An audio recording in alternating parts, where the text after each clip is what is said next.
All right, guys, including those in the back. Please take your seats. We're about to get started. So I see a lot of familiar faces as well as some new ones. Thank you all for coming.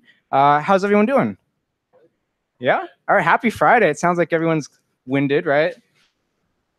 So, oh, it's already going. So, in case you're wondering why you're here, why we're all here, our meetup is called Living in Space, and that is because what we are hoping to do is to start conversations about not just the technical side of space and not just the everyday kind of news that you hear about, which usually seems really engineering heavy. But we realize that one day, and hopefully soon, space is going to be a place for more than just hotshot pilots, which was fun, and more than just engineers and scientists. One day it'll be everybody like you and me, regardless of profession, who want to go to space, who go to space for work, for vacation, for any reason. And because of that, we want to start discussions about the human elements of space, and not just life support, but the culture, the lifestyle, what we're doing now, how we're going to get to the future, and how we can all be a part of it. So as part of that, today we're going to hear from a few good friends of mine. Some of you have probably met them before, and they're going to each talk about their own current working developments in space, their own missions.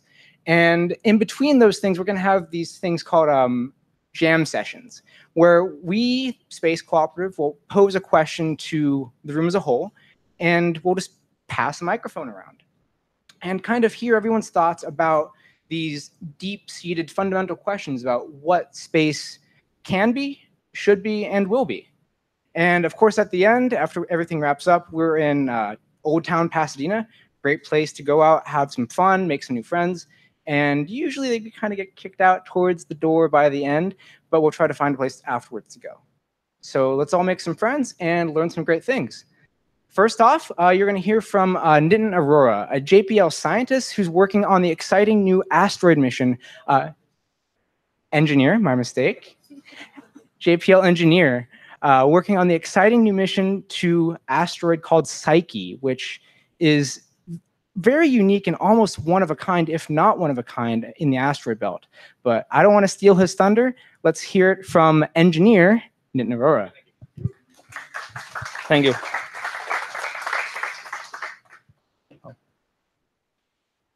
See if the screen works.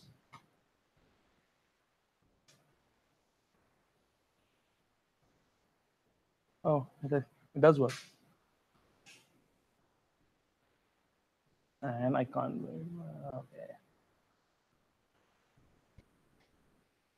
Okay. Not the right mode. Yeah, presentation mode.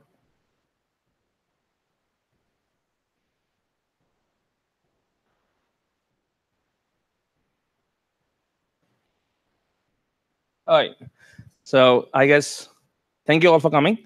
My name is Nitin. I'm at JPL for the past four and a half years. I started as a mission designer, designing trajectories and orbits, but I'm now doing flight system engineering, so like developing, designing a spacecraft which can actually fly those trajectories, which I've been working on for the past few years now. So this talk is about the mission to Psyche, which was recently selected by NASA. It is part of the Discovery Call, which is approximately $500 million mission. And it was recently selected through a big competitive process, which I will go through in my presentation. But before I go forward, I should definitely call out the name of the mission's PI. She's the principal investigator. She's a professor at ASU, and her name is Lindy Elkins-Stanton. She's basically a fearless leader, and she's a unique PI to have because she has so many different unique experiences which she brings together to the team that it really makes us work pretty calmly and happily every day. And she also is very good at understanding engineering, but also bringing in the science when it is required. So let's talk about why Psyche. Like, yeah, there are so many asteroids around there. Why this one? What is so great about this one? So in some Star Trek sense, this is the largest M-type asteroid in our galaxy, in our solar system. And it's approximately 200 by 300 by 200. So it's almost spherical, but not really. It is made of 90% metal. So that is what it makes unique. So it looks so when we first found it, we thought this is a weird body. We should not be finding a body like that. And then after careful hypothesis, various scientists in the country, they figured out that this might be a failed core of a planet which was supposed to be formed, but it never formed due to many processes which I will go over. But it has very high density, which is, again, weird. It might have a huge magnetic field. We don't know. That's part of the discovery. And it is also relatively easy to access. It's between Mars and Jupiter. So it is relatively easy to access, but it requires different kind of propulsion than what we are generally used to using from various missions. So before I go into too much why Psyche, let me give you a sense of the scale, how big this is. So if you put it in between Flagstaff and Phoenix, it basically fills up the whole space. And it is almost as big as Massachusetts, if I pronounce that correctly. I have issues pronouncing that name. So you can see it's a fairly big asteroid, but it's also not that huge. So what happens is then going and reaching this asteroid and then orbiting this asteroid is very challenging because the gravity is not well defined. So you have to have a different kind of propulsion system, like I was telling you before. And I will touch on that later. But before I go in too much into detail, recently TED, they came to us and they made a video of this mission once we got selected, which explains very well why the science is so important and why this was a selectable mission. So I'll go over that. Is the music connected? It's not copyrighted. No, I can't. I'm saying is the music wire connected? Oh, sorry. Oh, it is not copyrighted. It's already on YouTube. So I made sure about that this time.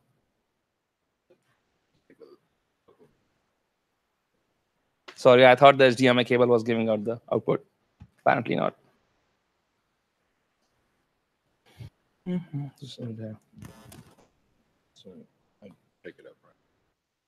Oh yeah, there you go. This is a great video, by the way. Somewhere between the orbits of Mars and Jupiter, about 500 million kilometers away from Earth, floats a metallic orb the size of Massachusetts. That's no moon. It's 16 Psyche, one of the most massive asteroids in the solar system. And it is the asteroid our droids are looking for. We humans have managed to send robotic spacecraft to all sorts of environments in space: the gas clouds of Saturn and Jupiter, the icy wastes of Europa, and the rocky dunes of Mars. But Psyche's surface isn't just hard rock, it's heavy metal.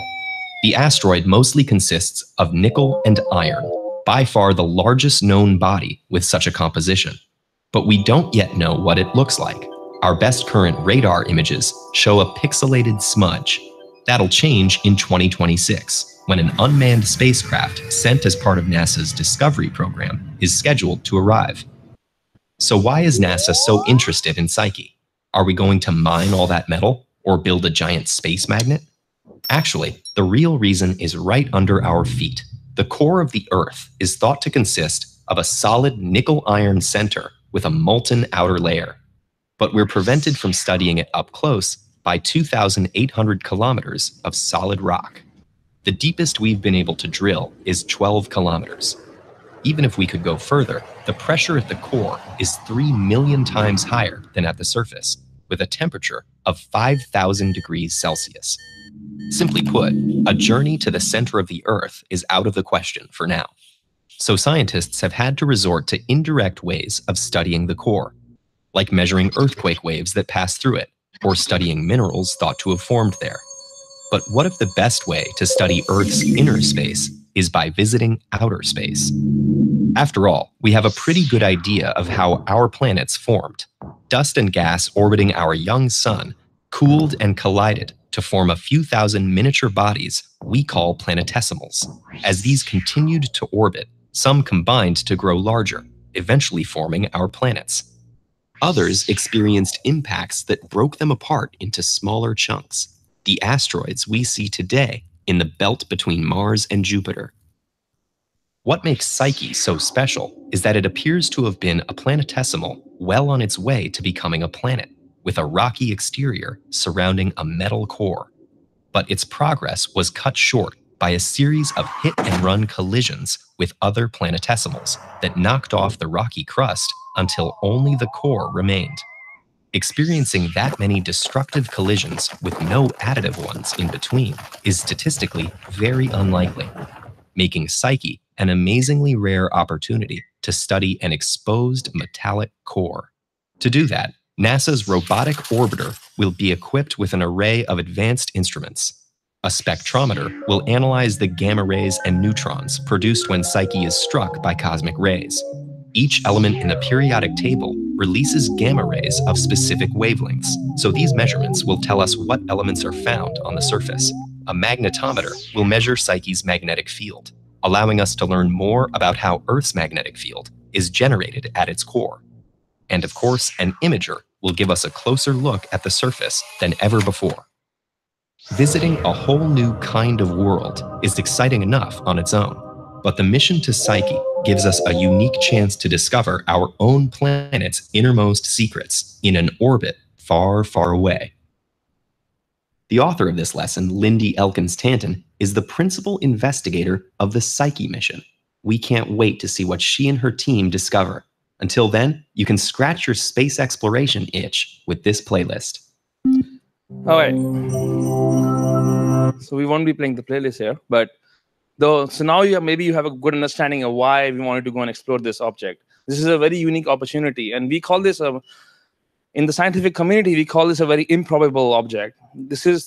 We are not supposed to find this that easily, but I think we were lucky this exists in our solar system. So, and this is one of the artist rendering when we actually started the whole process. The whole mission, it seems pretty big right now, $500 million. It started with one email.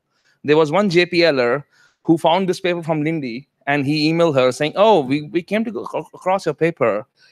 The science looks really interesting, and a bunch of JPLers, we did some trajectory calculations, and I think we can reach it. Are you interested in making it a mission? And from there on, the whole process started. And she came and visited JPL. Then we started discussions with her. We went through an exercise called Team A, Team X studies through the Innovation Foundry at JPL. And we ended up submitting our first proposal to NASA. And this was the cover page of the proposal. It got a lot of highlights. But the whole process, while we were doing this understanding of the mission, we realized that the mission requires electric propulsion. So generally, we do chemical propulsion, and I will go over that a little bit more detail, but electric propulsion uses Hall effect thrusters. So, and this is an actual propulsion system. You can, and the picture is showing you ions coming out. That is how we get thrust on the spacecraft. The amount of thrust we achieve is equal to the weight of the paper on your hand. So it's almost nothing, but it is continuous over many, many years. So that allows you to do a large amount of changes in the spacecraft's trajectory, allowing you to reach a body like Psyche, which is very gravitationally small, but also hard to actually orbit. So you need to correct your orbit all the time. And it's very expensive if you do it this chemically. So we can't use a fuel like methane or whatever we use when we launch rockets. We have to use something like xenon, and we ionize it using magnetic fields, and we throw it out at very high velocities. So that's what you're seeing here. The blue light is basically xenon ions going out. And another thing which happened was we realized that because we need electric propulsion, JPL has done electric propulsion before, but there is a company called SSL, Space System L'Oreal. A lot of people don't know about this company, but they have built approximately 50 to 100 electric propulsion spacecrafts already, huge ones, like which can have approximately 20 kilowatts of power in the solar array. So and this is one of their high bays. You can see multiple spacecraft stacked up like assembly line. So SSL is a great partner to have in this mission because they bring us their strength of developing electric propulsion spacecrafts. They have never gone to deep space. That is where JPL comes in. So we made up a partnership with them of they will provide us with the structure and the power and the propulsion system, while JPL will do the software, the avionics, and the fall protection, and the whole mission management. So that is the structure we came and went to NASA with. Hey, NASA, this is how we think the mission should occur. This is the cheapest and the most robust way of making the mission happen. Because in the end, it all comes down to how much it costs. And this architecture allows us to make the mission as least expensive as possible. So once we did this, we're like, oh, okay, now we have an actual spacecraft design we can actually use to see if the mission is possible. So we worked on the proposal. This was a proposal team. We have something called war rooms at JPL. Once you have the whole team together, we work for 1 year with a bunch of people, and all these pages are one page of a proposal, and the proposals are made of 100 or 2 to 300 pages.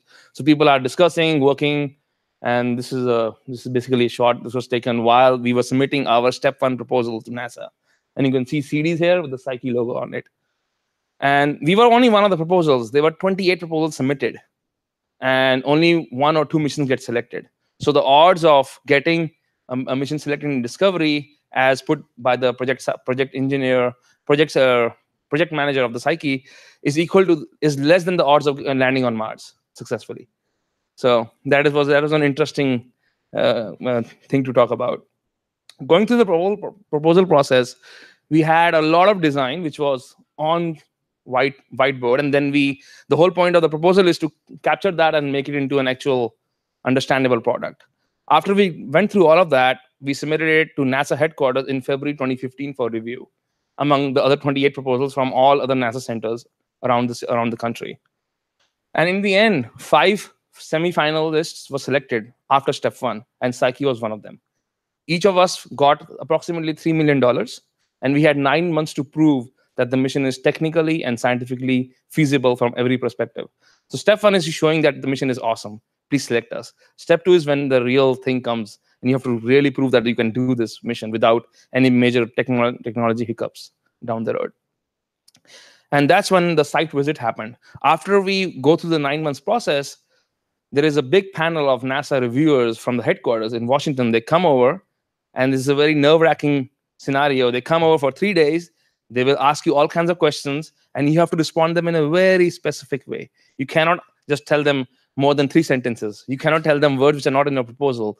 So you have to wordsmith the proposal to make sure you can answer the questions which will happen in 2 years from the time you write the proposal. It's a very weird process, but it's there to promote fairness among teams which are not as experienced. So the site visit happened, and this was at SSL. As you can see, there were huge banners. If you go to Palo Alto, there is this huge building of SSL, and it had all kinds of Psyche banners all over the place to woo the reviewers who were there to select our mission. And they came in, and they were very, very happy to see what was going on. And the whole hallways were full of Psyche posters all over the place to make sure they select us. And this was the review going on. The panel was sitting here. This was the whole team. We were presenting our mission concept. And finally, we all got selected. And this was the current team, which was in step 2. And I was not part of this team during this process. I was working on a competing proposal, which did not get selected.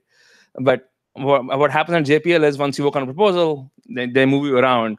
And I actively moved around, and I joined the team just after it got selected as a mission, finally.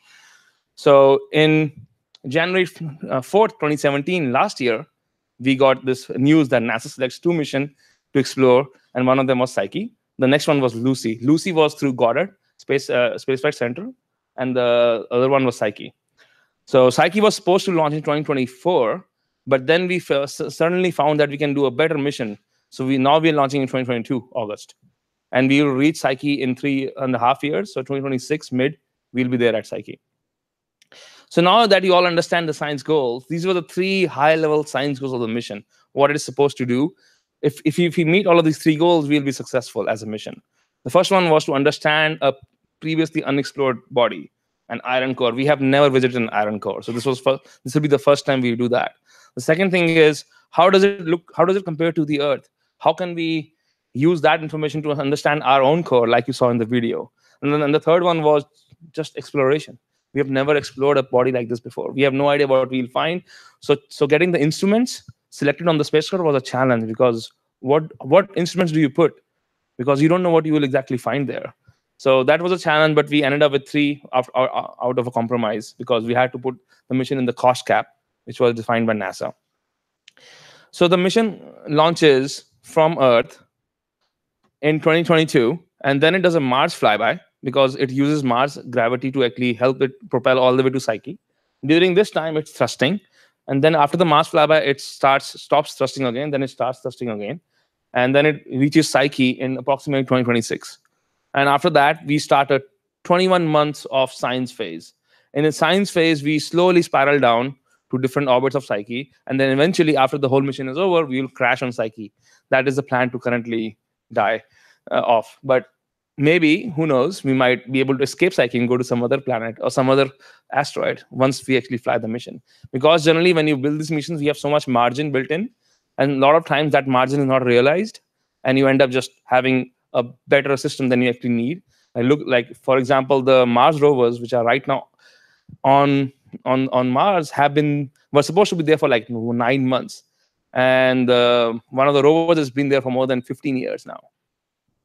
So you see, sometimes margin helps you a lot, and sometimes we over-engineer things because we want to keep on going, because you get one shot and you want to use it as much as possible.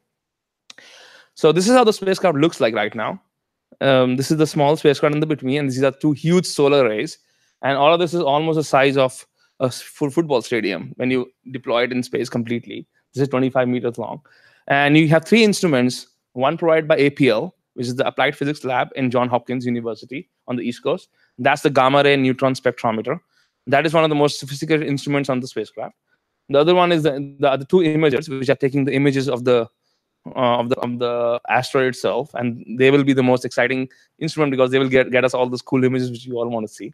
And the third one is which detects the magnetic field, and they are called magnetometer sensors. Basically, they detect magnetic field, and UCLA is building them just down from here.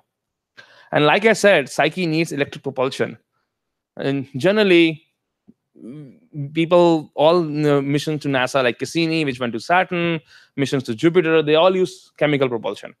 But because Psyche is such a unique body and the gravity field is not as powerful, we need to shift to a different propulsion technique, and this is the Hall thrusters. And like I said, it is powered by electricity and not chemicals, so that's why we need huge solar arrays. All the solar arrays provide power to the Hall thrusters to ionize the xenon gas.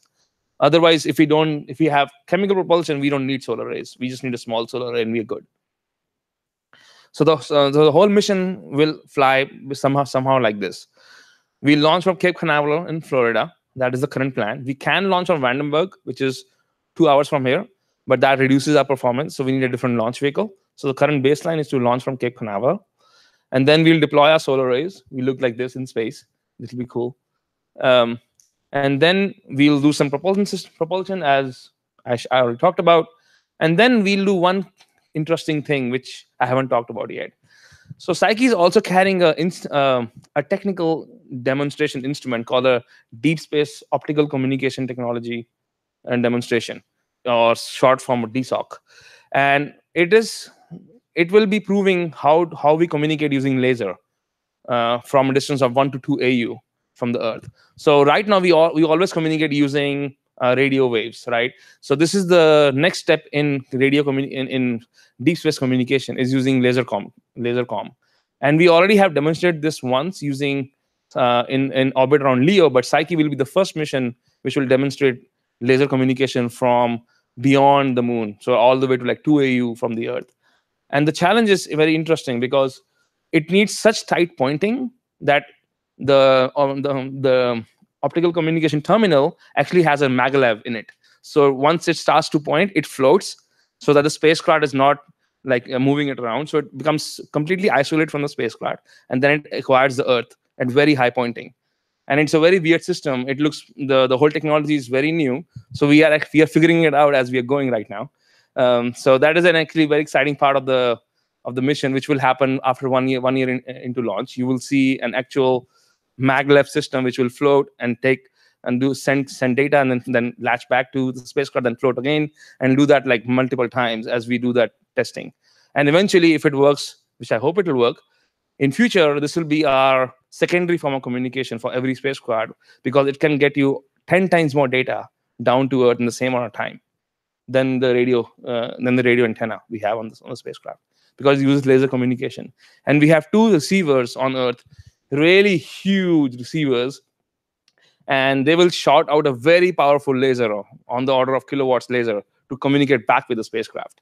So there will be two-way communication using lasers. The laser which is coming out of the spacecraft is only 4 watts, so that's not that much. The one which comes from Earth to the spacecraft is big. So anything which comes in between that will fry. So that will be a very interesting whole technology demonstration, how that will work out. We don't want that laser to come in space for other reasons. And then after we do this whole demonstration, we do a Mars gravity assist, where we will also do a bunch of science, because we have these sophisticated instruments. And finally, after that, we'll reach Psyche, where we will do 4 orbits around Psyche. And we will do that in decreasing altitudes, because we can't just go very close to Psyche, because we have to sense its gravity field before we come close to it. Because right now, we don't understand how its gravities look like. If we come too close, we might not be able to maintain spacecraft's attitude and its position very accurately. So we have to slowly spiral down and then sense the gravity field and model the gravity field as we are going down. So basically, we'll be discovering the mission trajectory as we are coming close and close to Psyche. So that kind of covers up all about Psyche. But there was another video which I wanted to show you, which was recently done for this mission to help people realize how motivated the team is. And I don't show up in the video, but a lot of the engineering leadership team does show up in the video, including Lindy, which is the second person who shows up in the video. So let me talk about that. It's a shame, but living in the city, very rarely do you get to see stars. I feel like I have a new connection She's Lindy. to them She's our in PI. a way that I haven't before. I'm out in the desert and I look up at the sky, you just see millions and millions of places that we should be going. It's almost baked into our DNA, the desire to go and explore, right? That's the whole reason why we left the forest and then traveled across oceans, just to see what's out there. I was born in 1969, which is the year we landed on the moon. So I am a space baby. When I was a kid, there were guys driving cars on the moon. They're driving cars on the moon. That's so cool, right? I want to do that. All the rocky planets that we know of all have got a metal core in their center. And especially for the Earth, it's the source of our magnetic field. But we don't know a lot about our core. What we've learned about it, we learn indirectly, because we can't go there. It's too hot. The pressure's too high. Our instruments would melt. Can't drill a hole that deep in the Earth or other planets. It turns out we can study a planetary core out in space, because there's this one object called Psyche. 16 Psyche is an asteroid that orbits the sun out between Mars and Jupiter. It is the only asteroid that we're aware of that is 95% metal or more and is really huge. It's about 200 kilometers across in one axis. So it's about the size of Massachusetts. It's believed that it may be a remnant core of an early planetesimal that was formed in the very, very earliest parts of the formation of the solar system. And after this planet started forming and this metal core formed inside of that, it collided with other bodies that then stripped off the rocky mantle, leaving this core in place. The first thing that came actually was the theory. Some people from Jet Propulsion Laboratory contacted me and said, we would like to plan a mission that would test your hypotheses. And that starts you down a road that takes years. So we wrote a proposal to send a NASA spacecraft to visit this big ball of metal. And then about a year ago, Lindy gets a phone call. You win. And then we're all like, oh my God, now we have to do it. Psyche gives us the opportunity to visit a core, the only way that humankind can ever do. And it would be the first metal object that humankind has ever visited. We've been approved to go in August of 2022.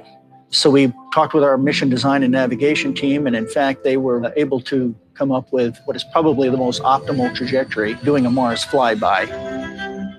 Found in space. Flies past Mars, gives us a gravity assist, uses that propulsion system to then slowly creep up toward the end of 2025, getting there in early 2026.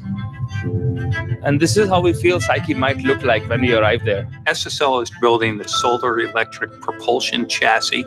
When we do the mechanical, physical integration of each instrument on the spacecraft, we'll work hand in hand with each of the providers to get out to Psyche and do a full discovery mission. We've figured out a way for many, many people to build something together so complicated, no one person can understand it, but it all has to work together perfectly for decades without fail. Just the fact that these things work at all is a thrill. It's just a testament to the engineers at JPL and the companies that we collaborate with, that they can build these things. It's exciting for me to be able to be a woman winning and leading a deep space mission. The only previous woman who competed, won, and led a deep space mission was Maria Zuber, who was my friend and mentor at MIT. And so my drive is to make everyone feel welcome and to have every voice heard. We want as many undergraduates as we can. We want to involve as much of the public as we can. We want people to feel like this is their mission. You get that first picture back, and one of the first things that goes through your mind is, oh, thank God I didn't leave the lens cap on. We will put our pictures out there as soon as they come down. So we'll discover at the same time that the public discovers. We'll be scratching our heads and saying, I don't know what's going on. Same time everybody else is like, wow, what is that? I don't know, let's figure it out. I did get to look at Psyche through an optical telescope in my backyard. Some wonderful colleagues brought over their telescope on a fortuitous night. It's a very, very tiny, faint dot. And that made a bunch of us cry to think that we could send something to investigate that speck of light. We can understand this universe that we live in. We can explore it, we can learn about it, and we can be a part of something which is much bigger than just us or just this planet. We will see new things when we visit a world made of metal. So that is our mission logo. And you can actually go to the website. We have a very awesome website on the whole mission, and you can track the mission progress and be part of it, actually. Lindy is very welcoming to all the public. And I feel very lucky to be part of it. So I would like to thank you, everybody on the mission, and thank you all for listening.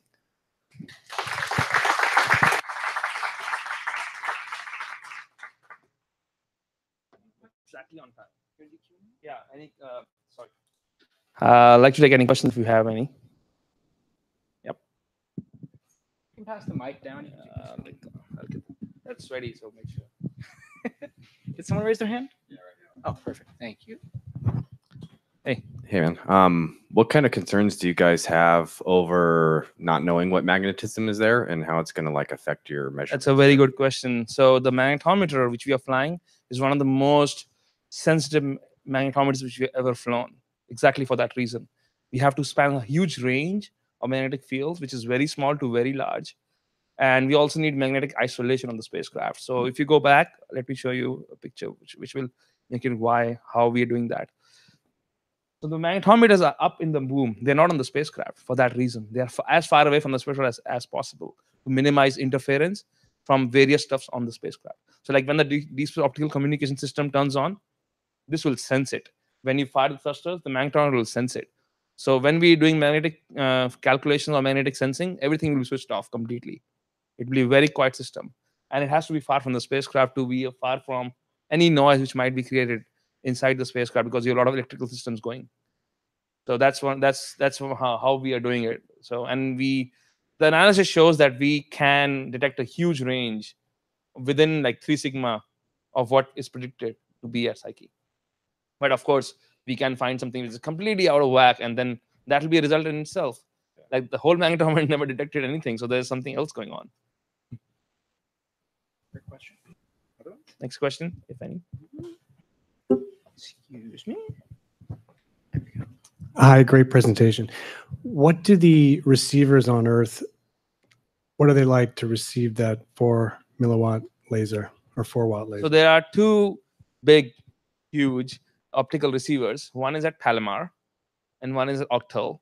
And I don't know too much details because I'm not doing that part of the project. I'm actually developing the spacecraft.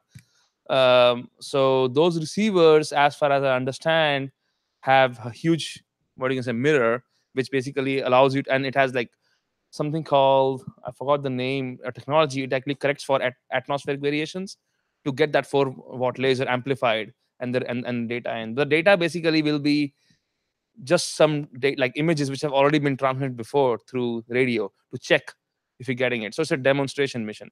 We will not get any scientific data through the optical comm instrument. We are just to make sure the thing actually works, because we have never done this before.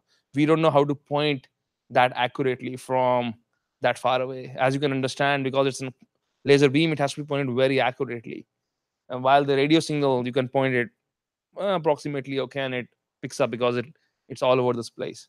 So that's another challenge which we have to deal with. So the whole point is to engineer this technology. And once we master that, the next mission will do it and use it for science. But saying that, there is a possibility, if the thing works, And if it survives all the way to Psyche, we might be able to get a lot more data down, because now we have this optical comm instrument sending us data instead of the radio. But we don't know that. We don't know if it'll work or not yet. So, time for a couple more questions. Raise your hand if you want to ask one.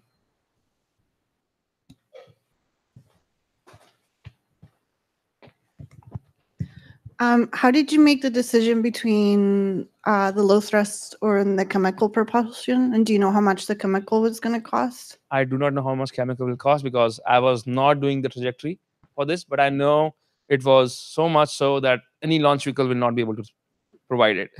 So it needs so much fuel that all the launch vehicles we had for Discovery could not launch the spacecraft, because the challenge is not to only get there, but to slow down.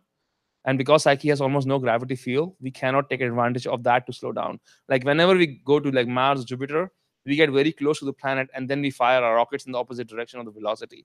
That allows the gravity field of that planet to help us slow down much more efficiently.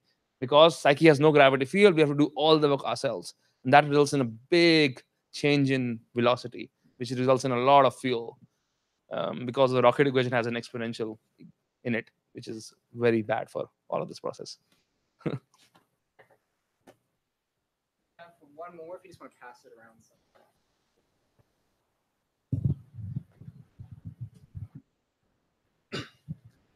around. Can you talk about a little bit about the competing proposal you worked on, and speculate as to why this was chosen over yours, and if that's too personal a question? It's not personal. The proposal which I was working on, which was competing, was one of the Venus missions. And the reason the proposals don't get selected is very hard to understand. Like some of them are very obvious, like, oh yeah, we didn't write a good story. A lot of all these proposals are essentially doable in terms of engineering, and mostly doable in terms of science. The question comes down to which is more exciting, which is more useful, and how the reviewers think when they are actually checking your proposal. They only have like 2 days or 3 days to evaluate a proposal. So the story, whatever story you put in that book you give, has to hold together. Like one of the missions I was working on, which was actually the next class, a $1 billion class mission, Oceanus, which I presented in this forum last year, did not get selected. And the reason it didn't get selected was the science story was not very well written, it had some scientific drawbacks in terms of the storytelling of the thing, even though it was a great mission. Storytelling is a huge part. So that's why we actually have the whole group at JPL who does art and storytelling, so that we can get these missions get selected, which is, from my perspective, I don't know why we need this kind of stuff. We should have all the missions flying, but because we are cost constrained, NASA has such a small budget, they cannot select every mission. So, I mean, if you ask me, all the missions should be selected, because they all are worthy of flying. I think we're done. Thank you.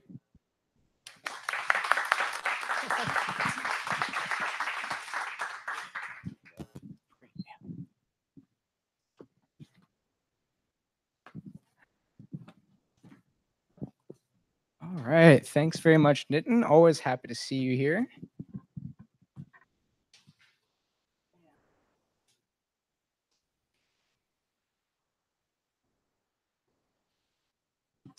I'll find it. So our next presenter is another fellow member of Space Cooperative, and she's got a very interesting proposal and presentation. If you went to New Worlds over in Texas a short while ago, you might have seen some of her work. I should turn this on, huh? It's on? So it is on, okay. Anyway, so Suzi here, she hails from Brazil, where she worked and studied in terrestrial architecture before she came up here to the United States, and is now studying and almost done with studying space architecture over in Houston. And I think today's presentation has a little bit to do with her work, but I'll let her do most of the talking. Without further ado, Suzi Bianco.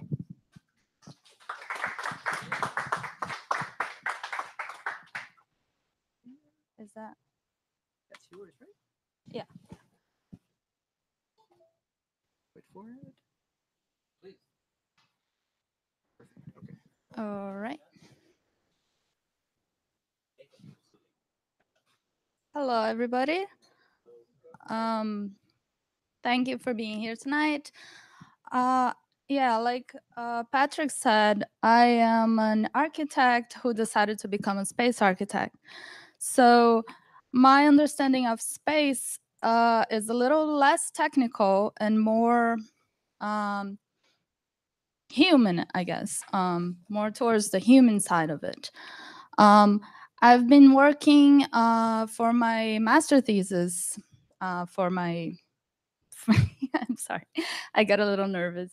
I've been working on a master thesis with the theme of a multi-industry space outpost. And what I'm going to show you today is a little preview of my final thesis defense. And I hope you enjoy it, and I hope I'm able to present it right. Let's go. So to begin, I want you to imagine that it is the year 2070 and that the space economy is thriving, that we have many space facilities scattered around this lunar space, offering services or research, manufacturing, lots of companies working in space already. We have colonies on the moon and Mars, and it's been going on for about 10 years, and they're very successful. And we have experience with ISRU and enough material, and it's working so well that we're able to commercialize it. And at this point, humans are ready to begin deep space settlement. So in this context, I feel that there is a growing demand for a large spacecraft, a large space facility that congregates all of these services in one place, so that companies can interact with each other and conduct their business, produce their space products, and have their market and businesses, and also settle their workers. So this is my idea of how that could happen. I'm going to show you the problems that I figure I would like to solve, and talk a little bit about how I intend to solve it. So this image is what my outpost looks like. And I went through a lot of work to get it to this shape, and I'm going to explain a little bit how that works. Okay, so first for the problem statement. You might recognize this silhouette as the ISS, I guess the current configuration. And if you look at these little icons, each one represents some activity or function that might happen at the ISS. And you can see that some of them are repeated in different modules. Some of them that could be together are scattered all over. Some of them shouldn't be together at all.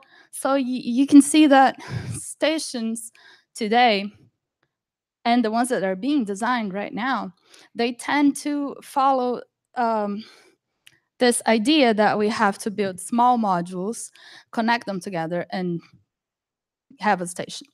And that came from that was a requirement for the ISS because of the space shuttle.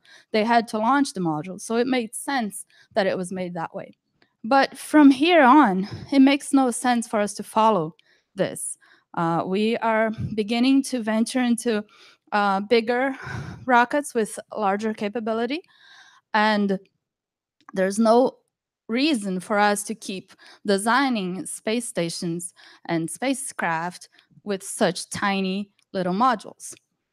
So there are many problems that I see with the current designs, but three that I decided to tackle are described here. First of all, can we design a space station or a space outpost that actually takes advantage of the microgravity and actually uses that in favor of the design, and to have the human actually experience that microgravity without feeling like they're living inside a crowded machine? And second problem, should be 2 over there. Is it possible to design an outpost where different kinds of activities can take place simultaneously without interfering with each other? Because if you take the ISS, for example, they have to design their operations in a way that if somebody is working here and it's a critical work, no one else will go through there at the same time. They actually design their operations like that because it interferes, of course. So can we do something about that? And third problem, is it possible to break away from these tiny modules and actually build something bigger in space?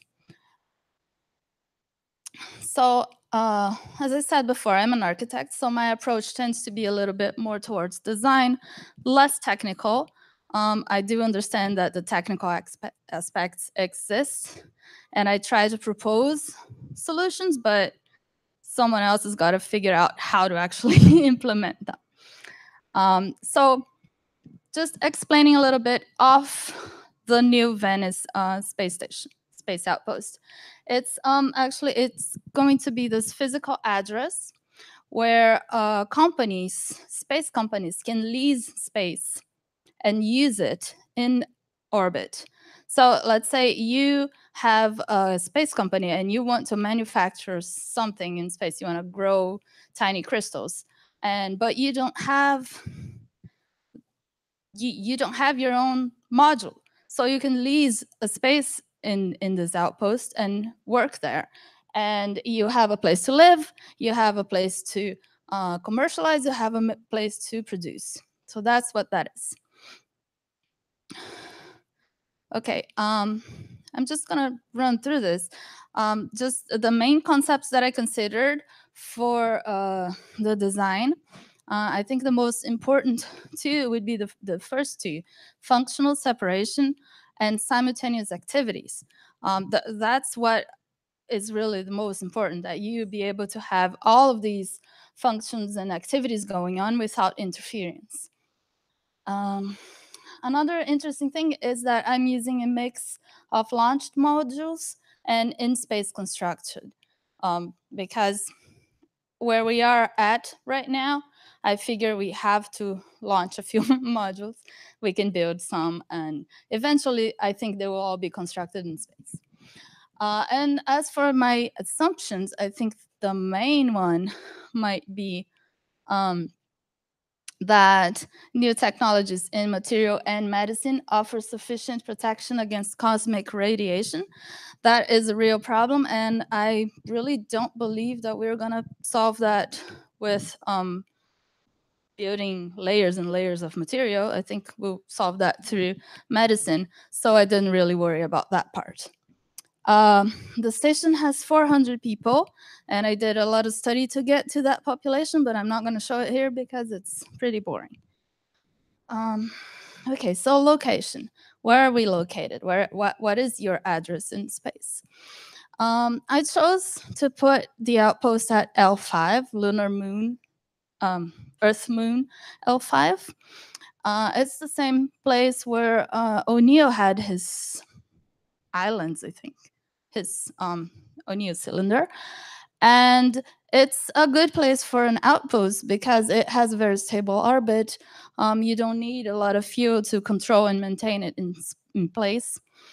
There's no gravity gradient, so you can have a bit of freedom of design, a lot more than here in low Earth orbit. And it offers a good delta V situation to travel between Earth, between the outpost and Earth, the outpost moon, and to go to other planets. It's actually less delta V required to leave from there than it is from Leo. And it's just a convenient location. So how do we get that up into space? It is a huge space outpost.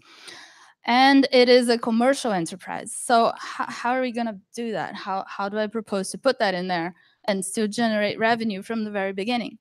So I designed it in a way that it has phases. So phase 1, I would start with, I guess, more rough services, such as the fuel depot. It's actually missing. There would be a little floating modules around over there. Fuel depot, ore processing, heavy industries, and things that are just heavy and rough and don't need a lot of human interaction. Phase 2, we would start bringing in logistics services, shipyard, and we could begin to build parts for spacecraft and so on. Phase 3, we would construct our spaceport and begin launching missions from there instead of from Earth. That would give us great independence from weather and windows of opportunities and so on. We would have a place to launch from space. We would also begin our leased modules, which are these. Companies would be able to begin leasing and using the station. Phase 4, we would expand the industries, the lease modules, and would also allow research capabilities and space health and so on. Phase 5, we would basically expand the leased modules. Phase 6, we would begin to build the first community. The community is where the people actually live. So we would, up to there, people would be living in temporary housing within the modules.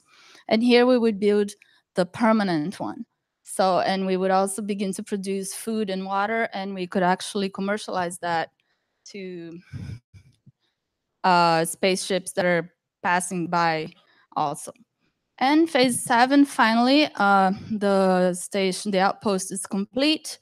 We have all of the capabilities, and we can begin opening up for tourism and entertainment as well.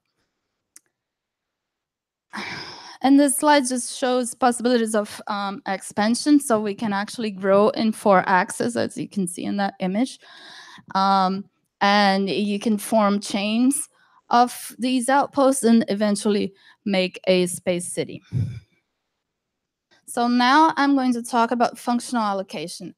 Again, there's a lot of background research into this, where I found out which activities would take place on orbit, how many people would be needed for each activity, and so on. But this is the result. And so I basically have primary activities, which are all of those that generate some revenue. And we have the support activities, which are those that maintain the outpost. And some of them overlap. We can actually make money out of some of the activities that we need to maintain the outpost. And what I did was I grouped the activities according to their nature and to their requirements, so that I could design in a way that activities with different requirements wouldn't interfere with each other. So I came up with this concept of clusters, and each cluster has its own set of requirements and basic needs that I had to put into the design. And these graphs just show a little bit of the people. These are the workers distributed within the clusters. Every person on the outpost works at the outpost. So we have about, I think it's 13% visitors, but everybody else works. So they're distributed like that. And this is just to show the flux between everybody lives here on cluster 3, but they have to go to work every day. So this is just showing how they move around. And that's just design input for me.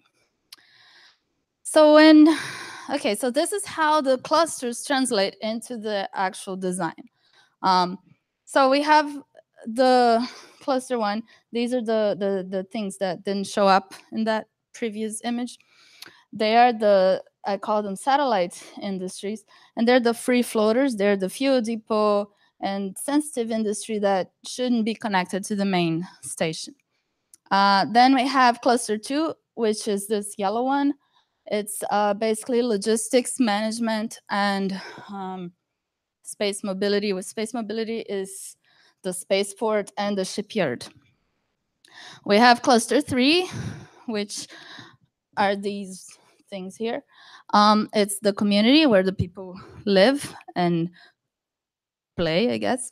And then we have cluster 4, which is where all of the research and industries and production goes on.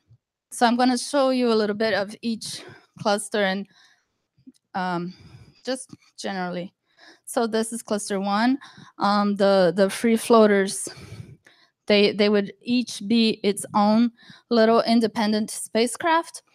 And for example, I guess Bigelow could have one and could just use it. And then how would that be related to the outpost? Well, the outpost would provide the consumables and and the people would live in the outpost. So there would be that kind of trade. This is the fuel station, and you could either take one of these fuel tanks and take it with you in your journey, or you would fill your own tanks with the fuel that is in here. And this would come, of course, from ISRU, and it would always be renovating. Cluster 2, the management logistics, we would have a few hard shell modules, I'm sorry, which are these cylindrical ones, where we would have the management offices, the housekeeping, the command center. We would have the engineering systems and so on. The shipyard is part of this. We have 3 inflatables that would be warehouse and workshops for both for maintenance and for construction of new spacecraft.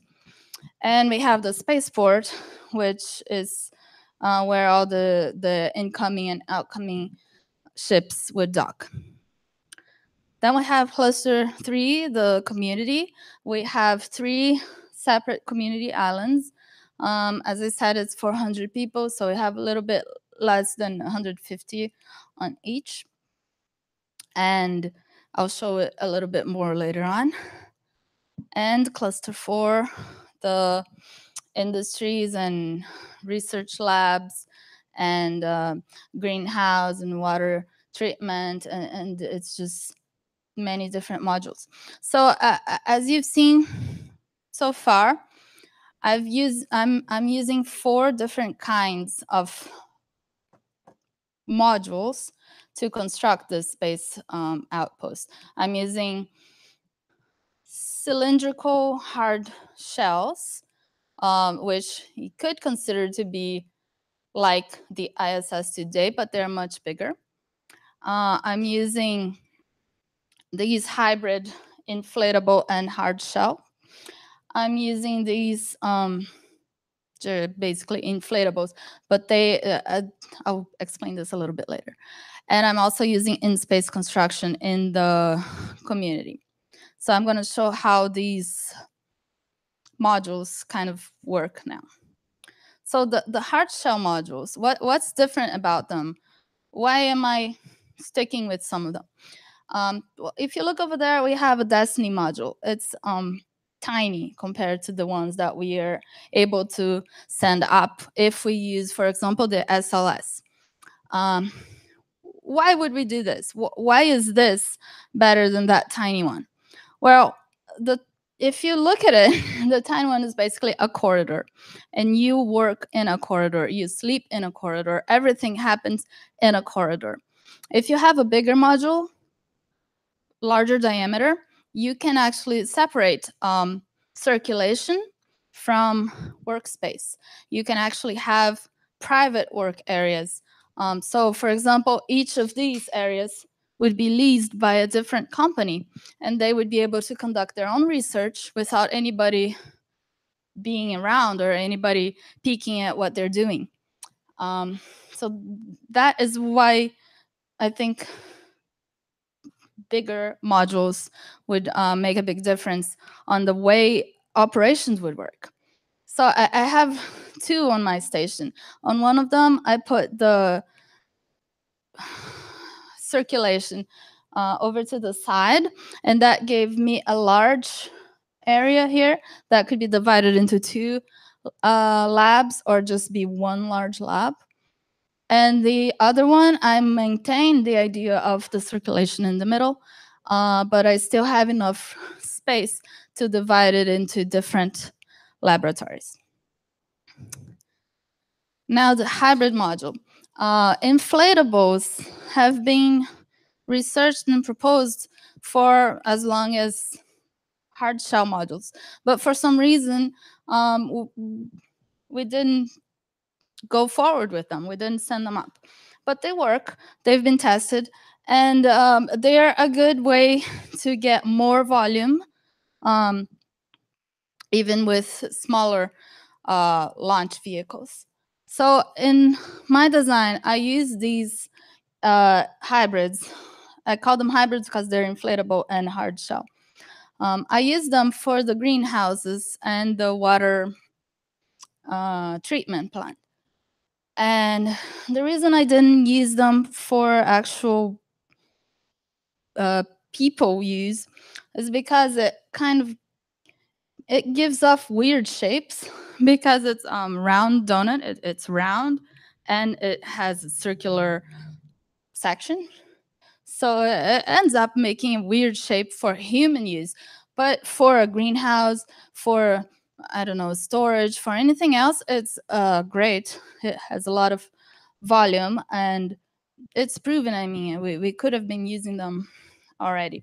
So these actually have to be a little bit smaller than the previous ones that I showed because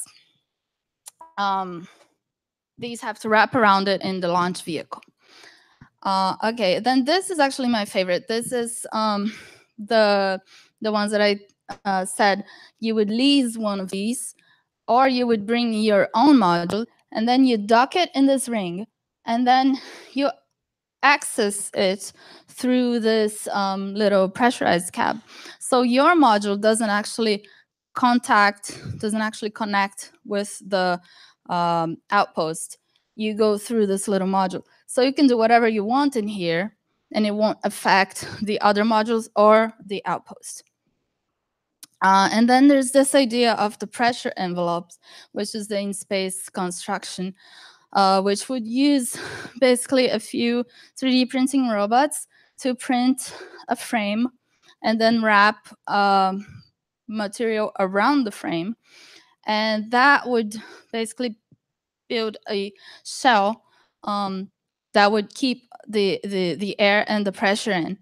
Now, I didn't go into a lot of detail into this. This is very conceptual, but I think that the way today's technology is going, it would potentially be possible to do this. And what could you build? What could you do with such a module? Oh, this is the spaceport. This entire part would be constructed that way. I have a few docking rings, which would actually be launched inside SLS.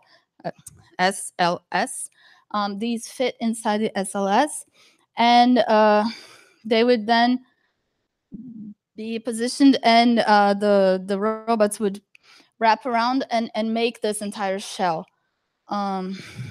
That would give us a large volume inside, and we could divide it up any way we wanted because it would be completely independent from, like, the outer shell would be completely independent from the internal structure.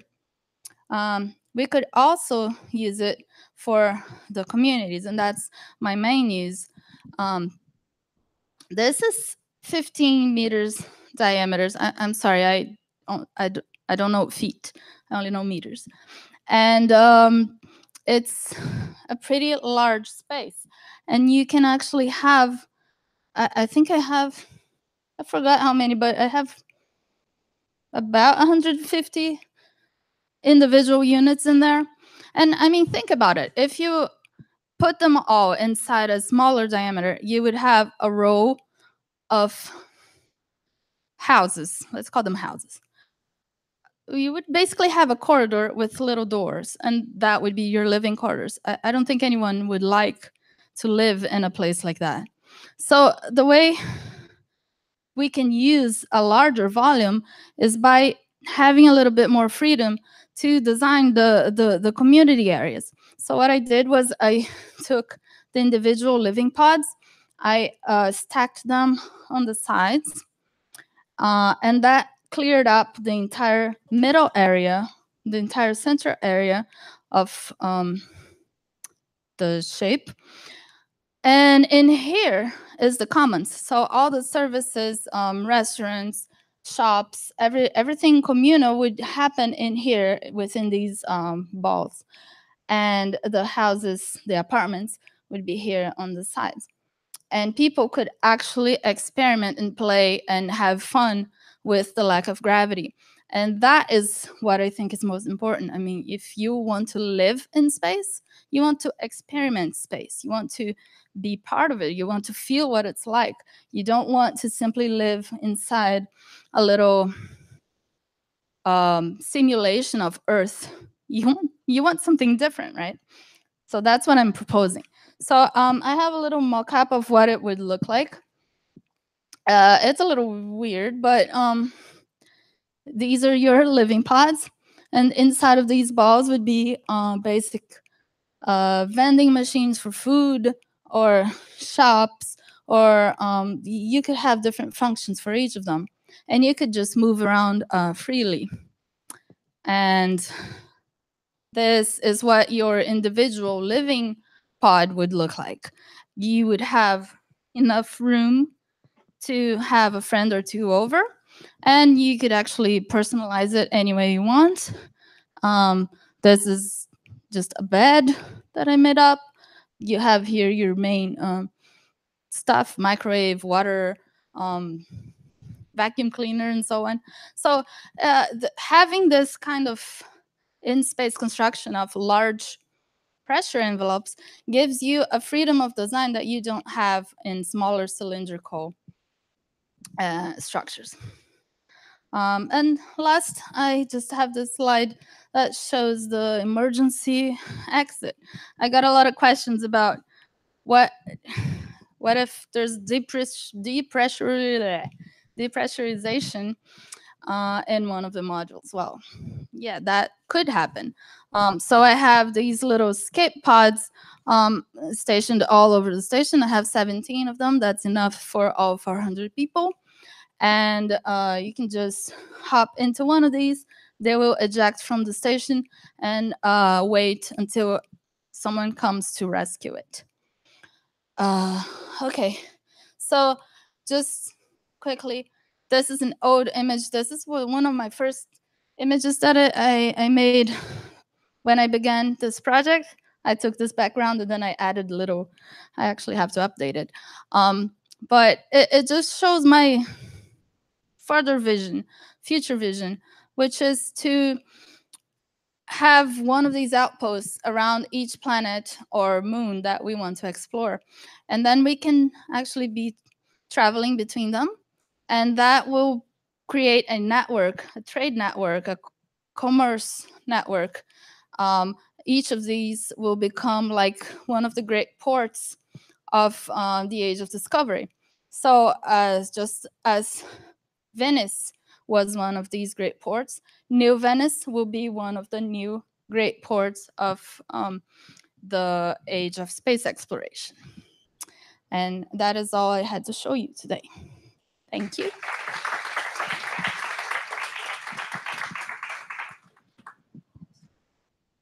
think I exceeded my time. Yeah. Any questions?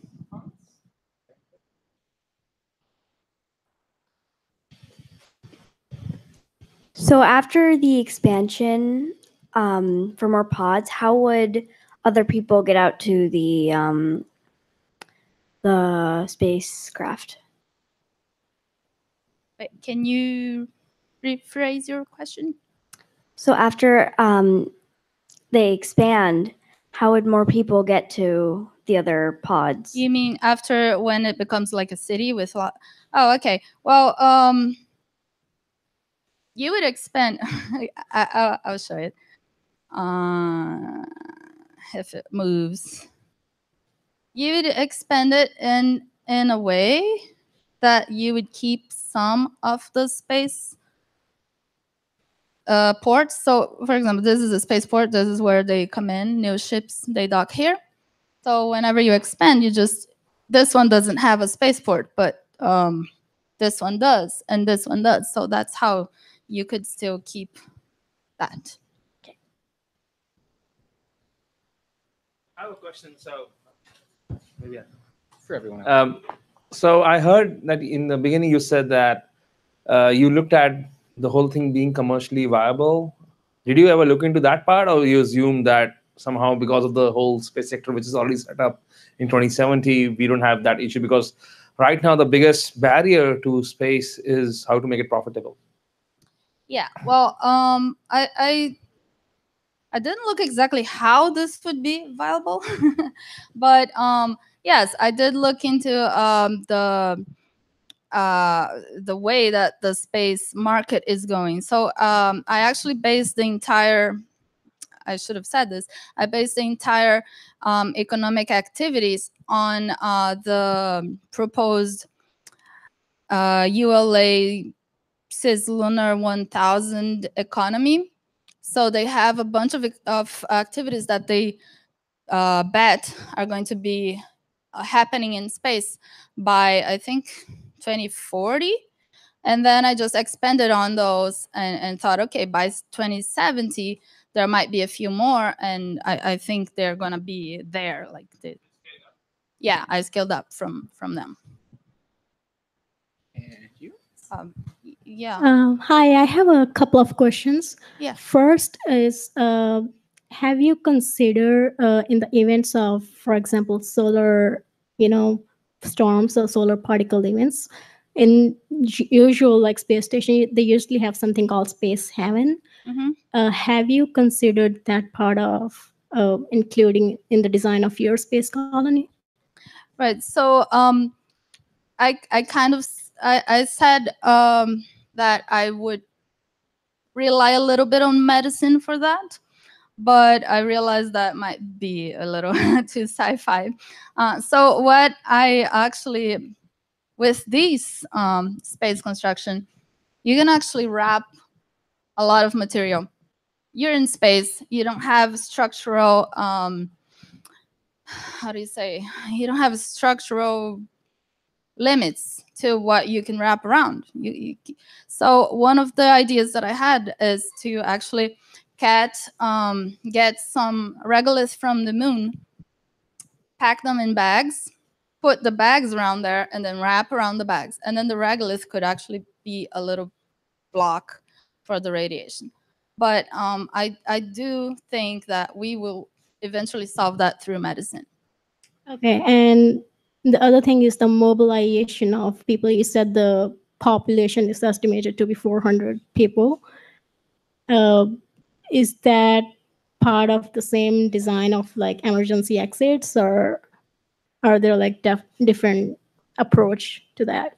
Yeah, for the transport of people. Well, how do they get there? First, well, I guess there would be a regular shuttle between Earth and station, and it would eventually get populated. How do they move inside?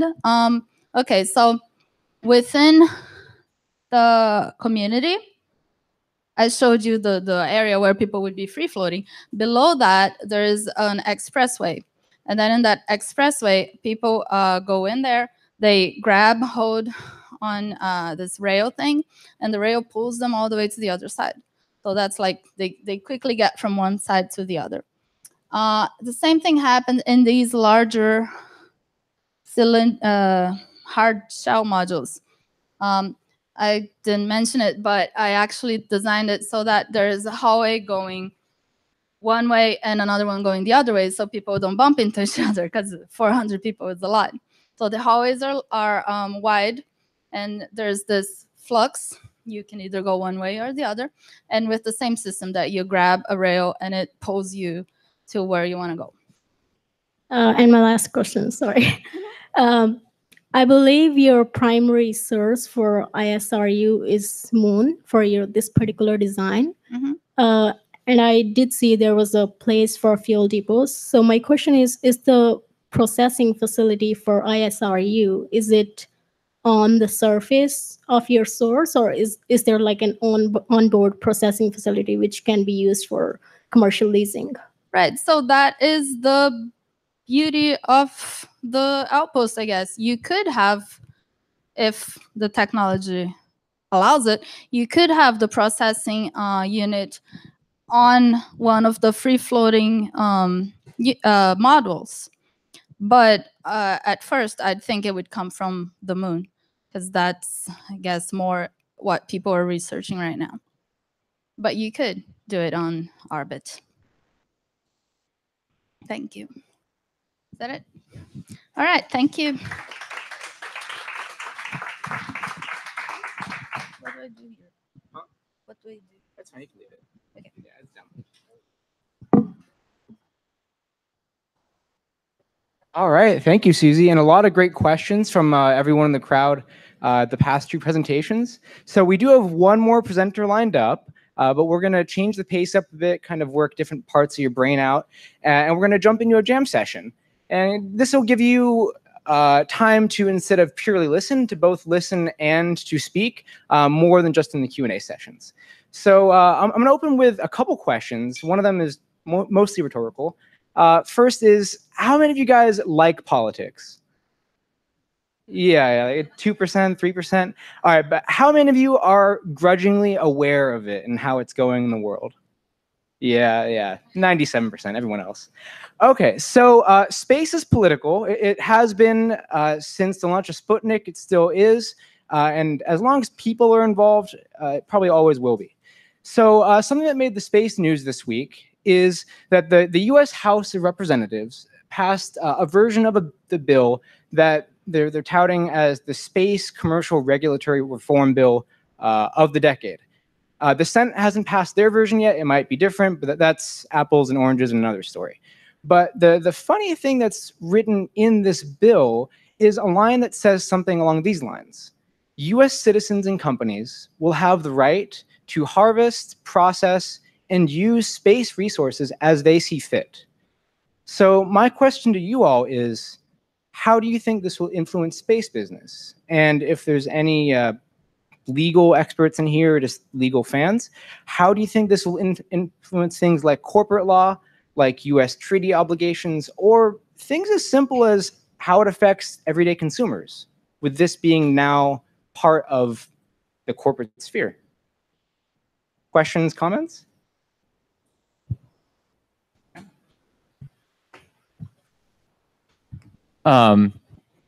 It first makes me think about sort of like the claiming kind of aspect of like moving into a frontier, where I'm thinking about it feels like the United States is trying to say, like, we're saying that we get rights to like put our stake down like wherever we want.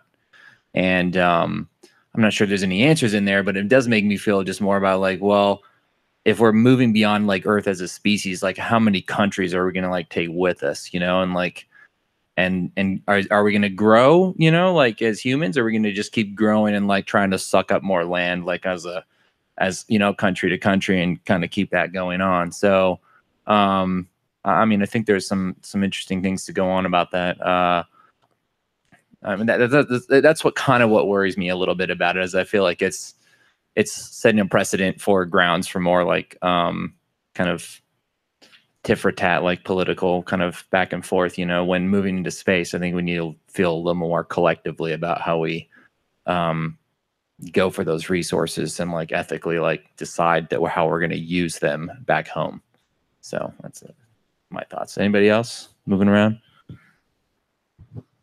Well, I think it's tough to talk about elements and resources in space as something belonging to a citizen here or something like that, because it's beyond the planet. It's kind of like if you leave the U.S., even just like on a ship, you're no longer in the U.S. anymore. Like the rules don't apply to you or taxes or anything until you either, if you're based here maybe, or if your ship's based here, or that's where you dock. But I don't know how you would enforce who gets what or who has what in space unless you are dedicating maybe military resources to it, or you're, how's that going to go out? And is it something that the people who go in space are going to be responsible for basically enforcing their own claims?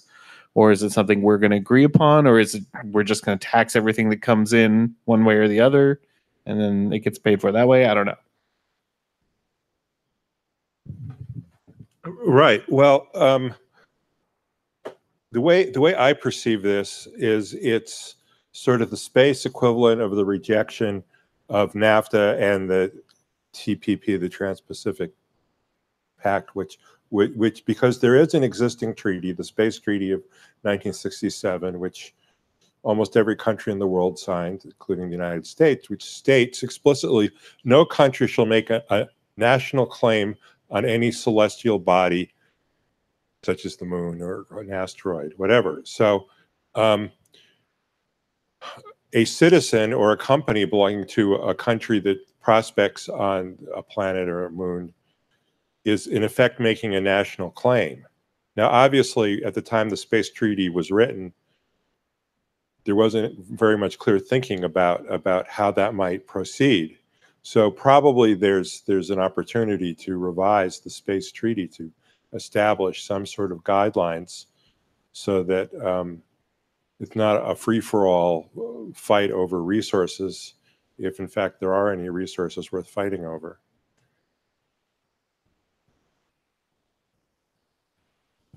So given the fact that I have not read the proposal, so I'm making assumptions here. Assuming the reach of this treaty or whatever this document is only to the US companies, I don't see any issues with it, because it's only for the US companies, right? So they can go and do stuff in space and other companies come. And when the other companies are capable of coming there, then you will have a regulatory organization which will try to enforce some rule. Otherwise, it will become the Wild West very soon. But a good thing about this will be it will help foster innovation. Like it will not, right now, there is no easy way to get to space. So this might help increase like some of the innovation in that regard. Though there is a possibility this may result in other nations perceiving that we are trying to claim space as our own, which will be negative in some sense, but that will motivate them to also go into space. So in some sense, it will help people to go into space quickly, maybe not for the right reasons, but generally things don't happen for the right reasons. Columbus didn't came for the right reasons to the US. So the right reasons will come, but I think I'm all for things moving as fast as possible, going to space. So.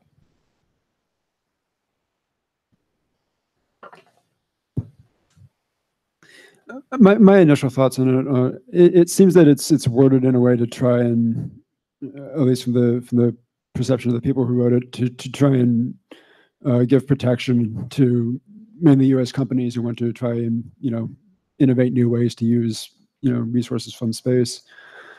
My worry about it is it seems there's a failure to address the likelihood of conflict between U.S. companies and companies from other countries. I know their speaker was mentioning, well, how would you enforce any sort of regulatory law about how different countries are supposed to use resources? And well, the answer to that is once they're both back on Earth, one company can sue another, one country can challenge another country. And it seems that the way it's worded now, it might even offer U.S. companies less protection in terms of how they can reliably claim resources and not risk legal challenges or political challenges from companies in other nations or from other nations themselves.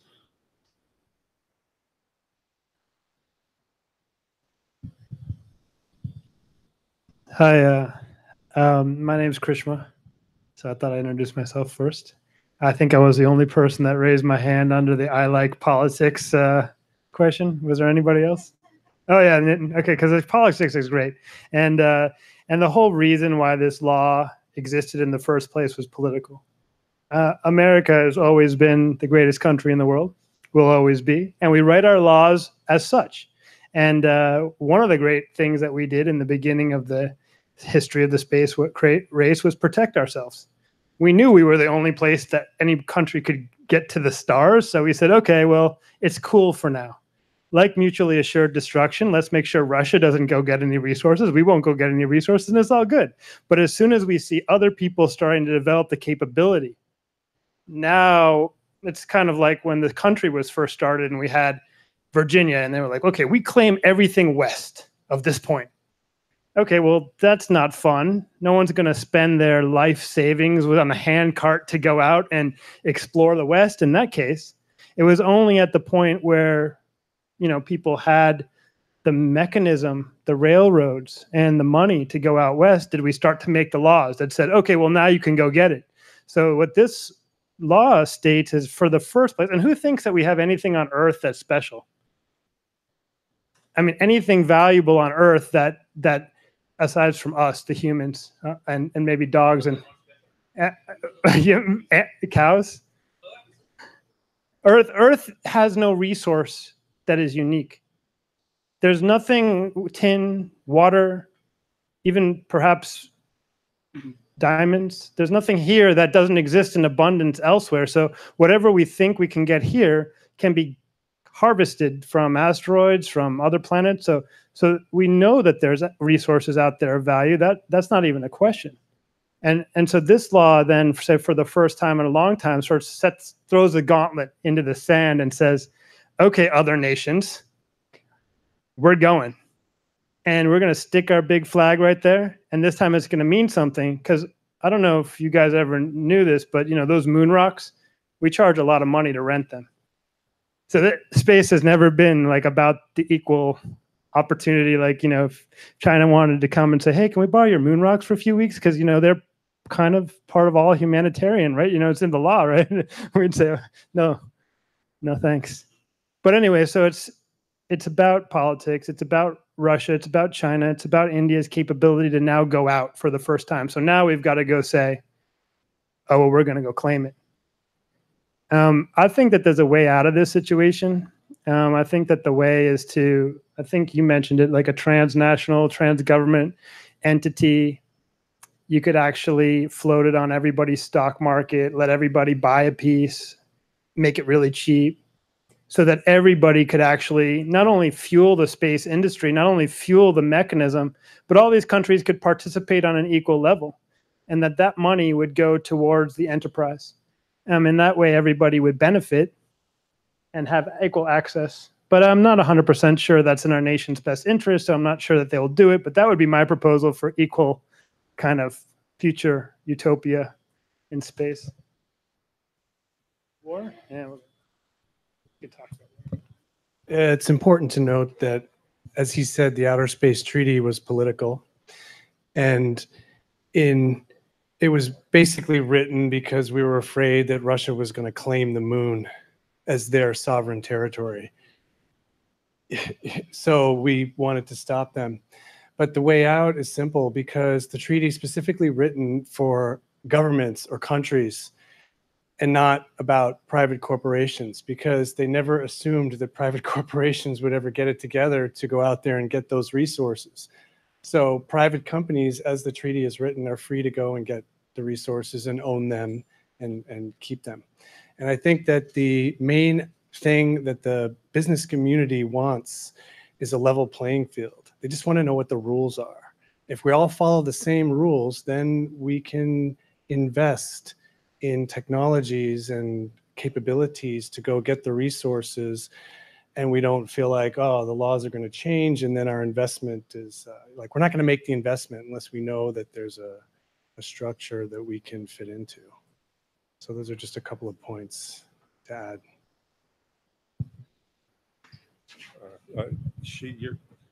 You take it first.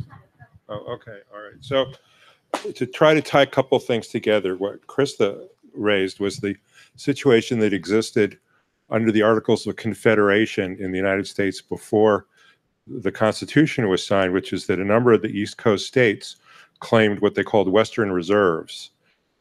For example, Connecticut claimed a band that started west of Pennsylvania and along the Lake Erie shore, where, like the latitude of Cleveland, which is where Case Western Reserve actually gets its name.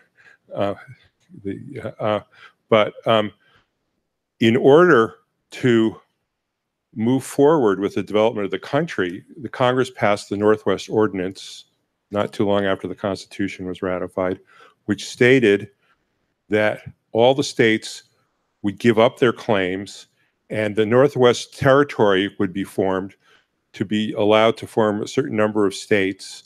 It was like 4 to 7 or something like that. And that's basically the territory of Ohio, Indiana, Illinois, Michigan, and Wisconsin. And so an analogy is that at some point there will be an attempt at creating space colonies on other celestial bodies. And the issue of national claims or corporate claims from Earth will at some point have to be superseded by the rights of the people who live there themselves, and whatever entities or states or governments or communities are created will inevitably have to create their own independence or be granted it.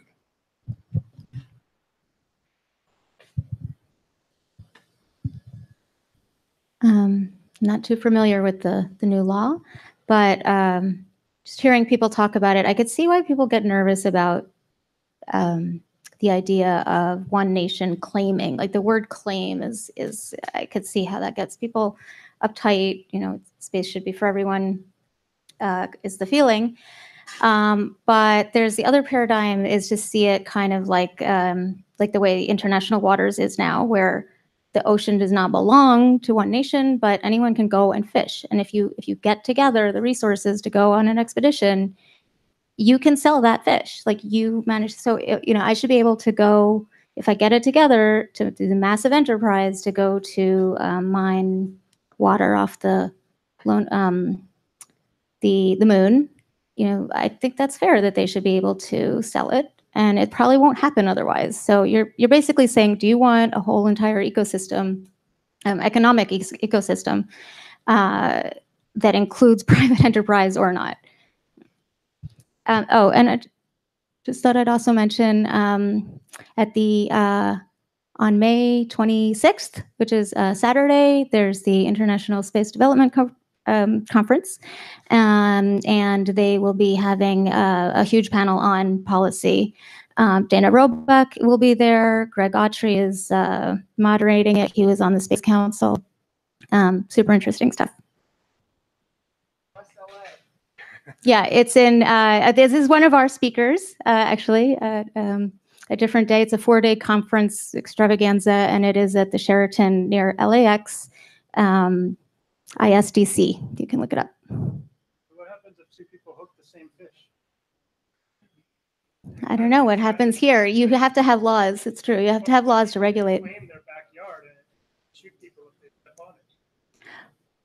Well, right. So you wouldn't be claiming that piece. You wouldn't be creating a boundary. But if you scooped it up and put the regolith in a bag and wanted to sell it to someone who's making a space station, they won't do it otherwise, unless there's an economic incentive. I guess the question is, what happens if you find like platinum, and I find platinum, and you say I want it, and I say I want it.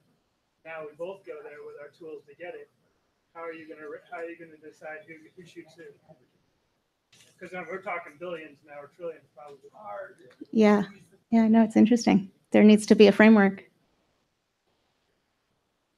It is one of the things about space is that because it is such a frontier, it makes us question all the laws that we have here. I mean, we look back to we did it once in the Wild West. This country does it this way. There's communism. We get to sort of re-examine all of our the different ways that we've done it in the past and try to question what is right this time moving forward. I have a cop-out answer. You call in a third-party arbitrator. Or maybe you reconsider the backyard concept. 5 more minutes to solve international disputes.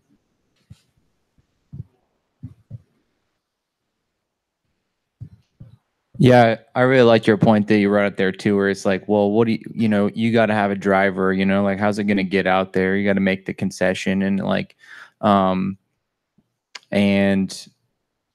it is tough. I think the last point you made too is one that I would reiterate as well. It's like we have a lot of precedents in this country alone for kind of doing the innovative thing and just like throwing, native cultures, for instance, like under the bus just to get forward, and to just like I'm for it. I'm like I love the comment earlier too, where it's like, hey, whatever like presses on the gas pedal, like let's press on the gas pedal because things are slow enough. But yeah, with so much like, just call it trampling, so to speak, like in the innovation, move forward. Like that's what we do. We're human beings. We make more stuff. Like I just think that now is culturally, like as we get more social and we start talking about these things and like awareness and society's like ability to make decisions about like how we move forward ethically into like another frontier, for instance. It's like I'm glad that the conversations are going on, because there's not the worst part about me for politics is it's some people and everyone on the internet. It's like, why does everyone think that like the answer is at one end of the spectrum? It just never is. Like, how are we gonna try to move forward and towards balance? Because like tit for tat, red, blue, like is it this answer, is that answer? Like it's never, I never feel like it's at one end of the spectrum, and it feels like everyone has such a reactive, like, no, it's the other way, no, it's the other way, and like that for me feels more constrictive than anything. So just put that out there as well. I think once we get to the point where there are people actually living full time in space, I think we're going to, it's going to be interesting to see how we want to categorize that way of living and what rights those people have, because they're not living in any country. If they're living on, let's say, an asteroid, or let's say they're living on the moon, would they not have the ultimate decision on what happens on the moon because it's their home?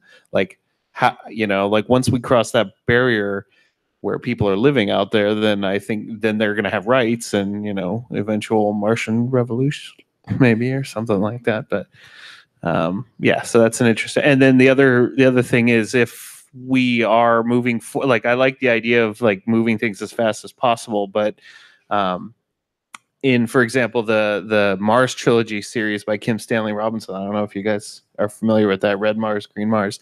Everybody in this room should probably read it. But one of the major issues that comes up early on is there's a whole bunch of scientists that want to terraform the planet, and then there's a whole faction of them that don't, because they're like, all the science hasn't been done, we don't want to disturb what's here, that kind of thing. So then the question becomes like, do we preserve things? Do we give like areas of space, or places like the moon, a certain amount of time to do research that tells us things we didn't already know before we start like bulldozing it and mining it and that kind of thing? Like, how would we regulate that? Would we regulate it? That kind of thing. Something to think about.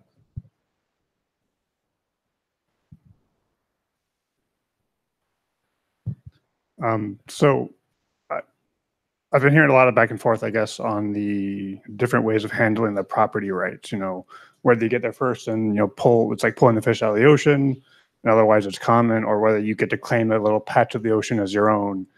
And I think both of them have merit, and I'm not really going to try and weigh in there, but I think that last question that was asked about, what rights do people have?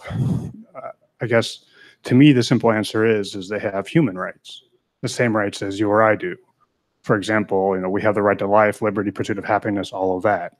So, and I don't know, and I know the UN has like some bill of human rights, and generally speaking, there's some general set of rights that most countries recognize. I think that, at least as a bare minimum, being able to recognize that set of rights is a good starting point. In particular, one of those rights is the right to property. Part of being the right of pursuit of happiness, and being able to live your own life the way you see fit. Whether that does mean inevitably there's a revolution on the moon or on Mars, maybe some point in the future that'll be that way, or maybe it'll be a more peaceful resolution.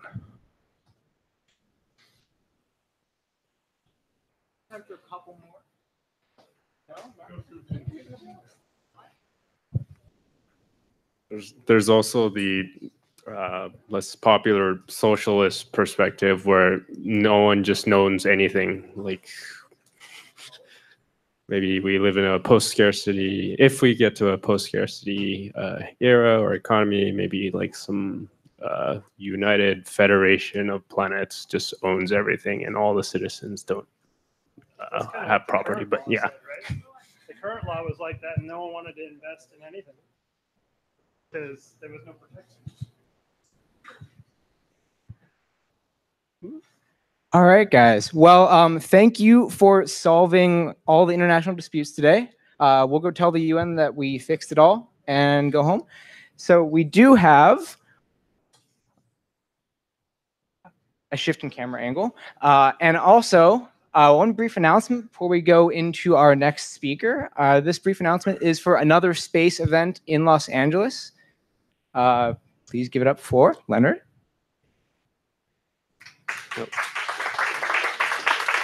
Hi, guys. So my name is Leonard Ortiz. I am part of the Mars Society, if you guys know who that is and what we are about. So we like to advocate human Mars exploration. And we're actually having a meetup tomorrow. It's a meet/event. So we'll actually be having a special guest speaker, Patrick Donovan. He'll be there. And we'll have cool gifts and prizes. We'll have some food. And we'll be talking about Mars. And we'll actually get deep into Dr. Zubrin's direct plan. And we'll... If you guys like space, food, and Mars, I think that's pretty much a done deal. And we'll keep continuing this conversation. If you want to know a little bit more about it tomorrow, or about the society itself, you could go visit marssociety.org or come talk to me. I'll be lingering around. And you can also follow us on Mars Society LA. And you want to follow me too on Twitter. Earth to Leo is my tag. So thank you. All right, thank you, Leonard. And then to reiterate Gabriella's announcement from earlier, check out ISDC 2018. It's going to be at the Sheraton, LAX Sheraton, May 24th to 27th. Check it out. Now, our next guest speaker is another fellow member of Space Cooperative. His name is Marc Cohen, and he has a long and storied career in the aerospace industry. Frankly, I couldn't carry his resume in here because I don't work out. Now, he does have a lot of interesting things to say today, so please do pay attention. And it will lead into, I guess I should use the word dovetail once in a while outside of the SAT. It will dovetail into the second Mind Jam session. So without further ado, Marc Cohen. Thank you. How do we get the slide up here? Oh, that would help. Yeah. Wait for it.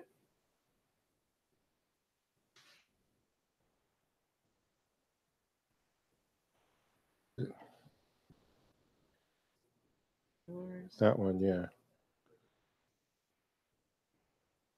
Okay. I'll get it full screen. Okay. Okay, so despite all of the nice words that Patrick said, it doesn't protect me from screwing up. So I have the paper.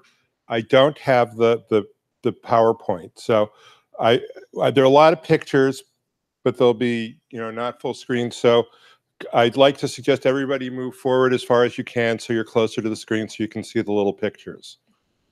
And I don't expect anybody to actually take my suggestion, but I'm making it.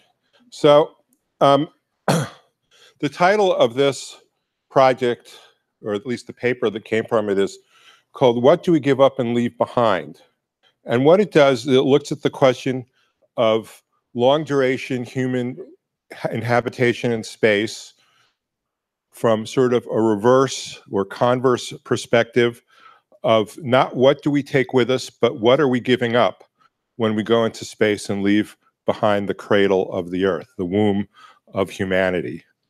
And so one of the places we started on this project, my co-author, Sandra Hauptlich-Moosberger, and I, she's a professor at the Technical University of Vienna, in Vienna, Austria,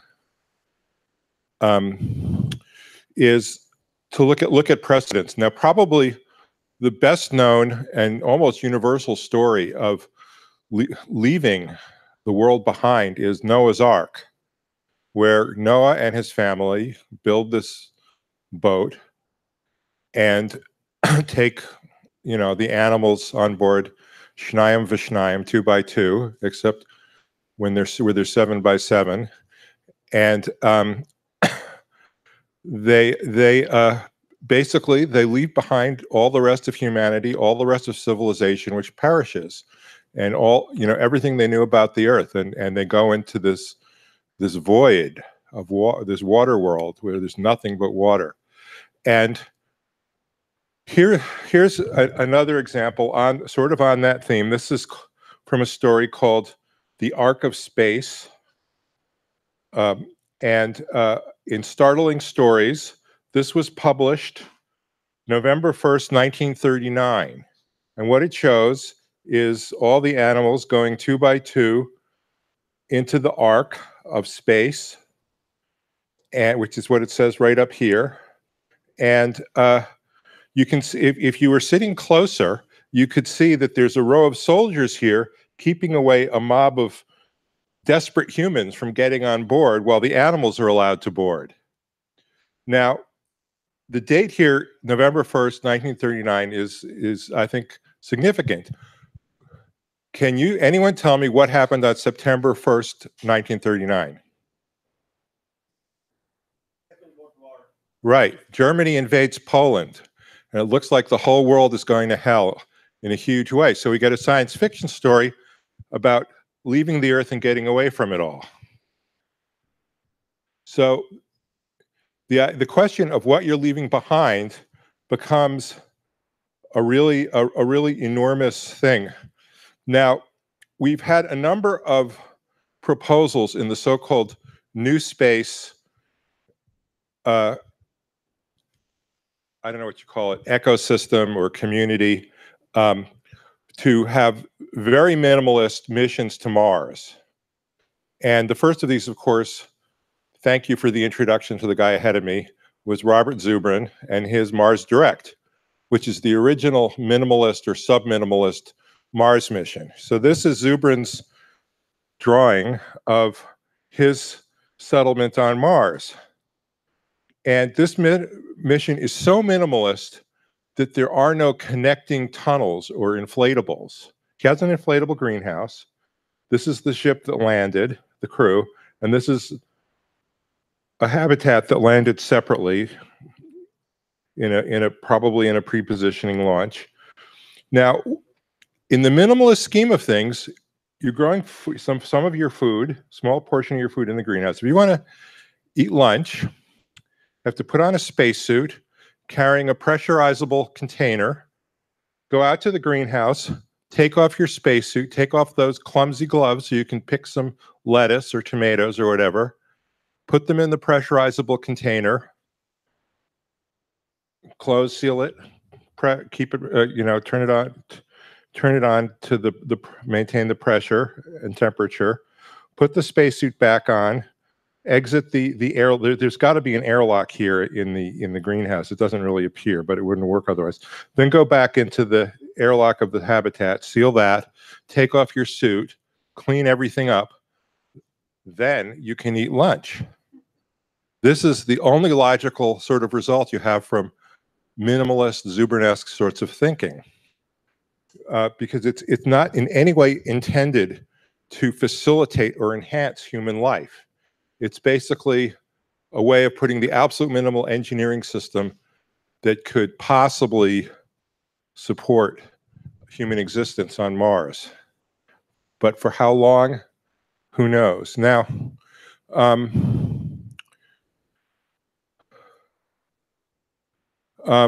me see. So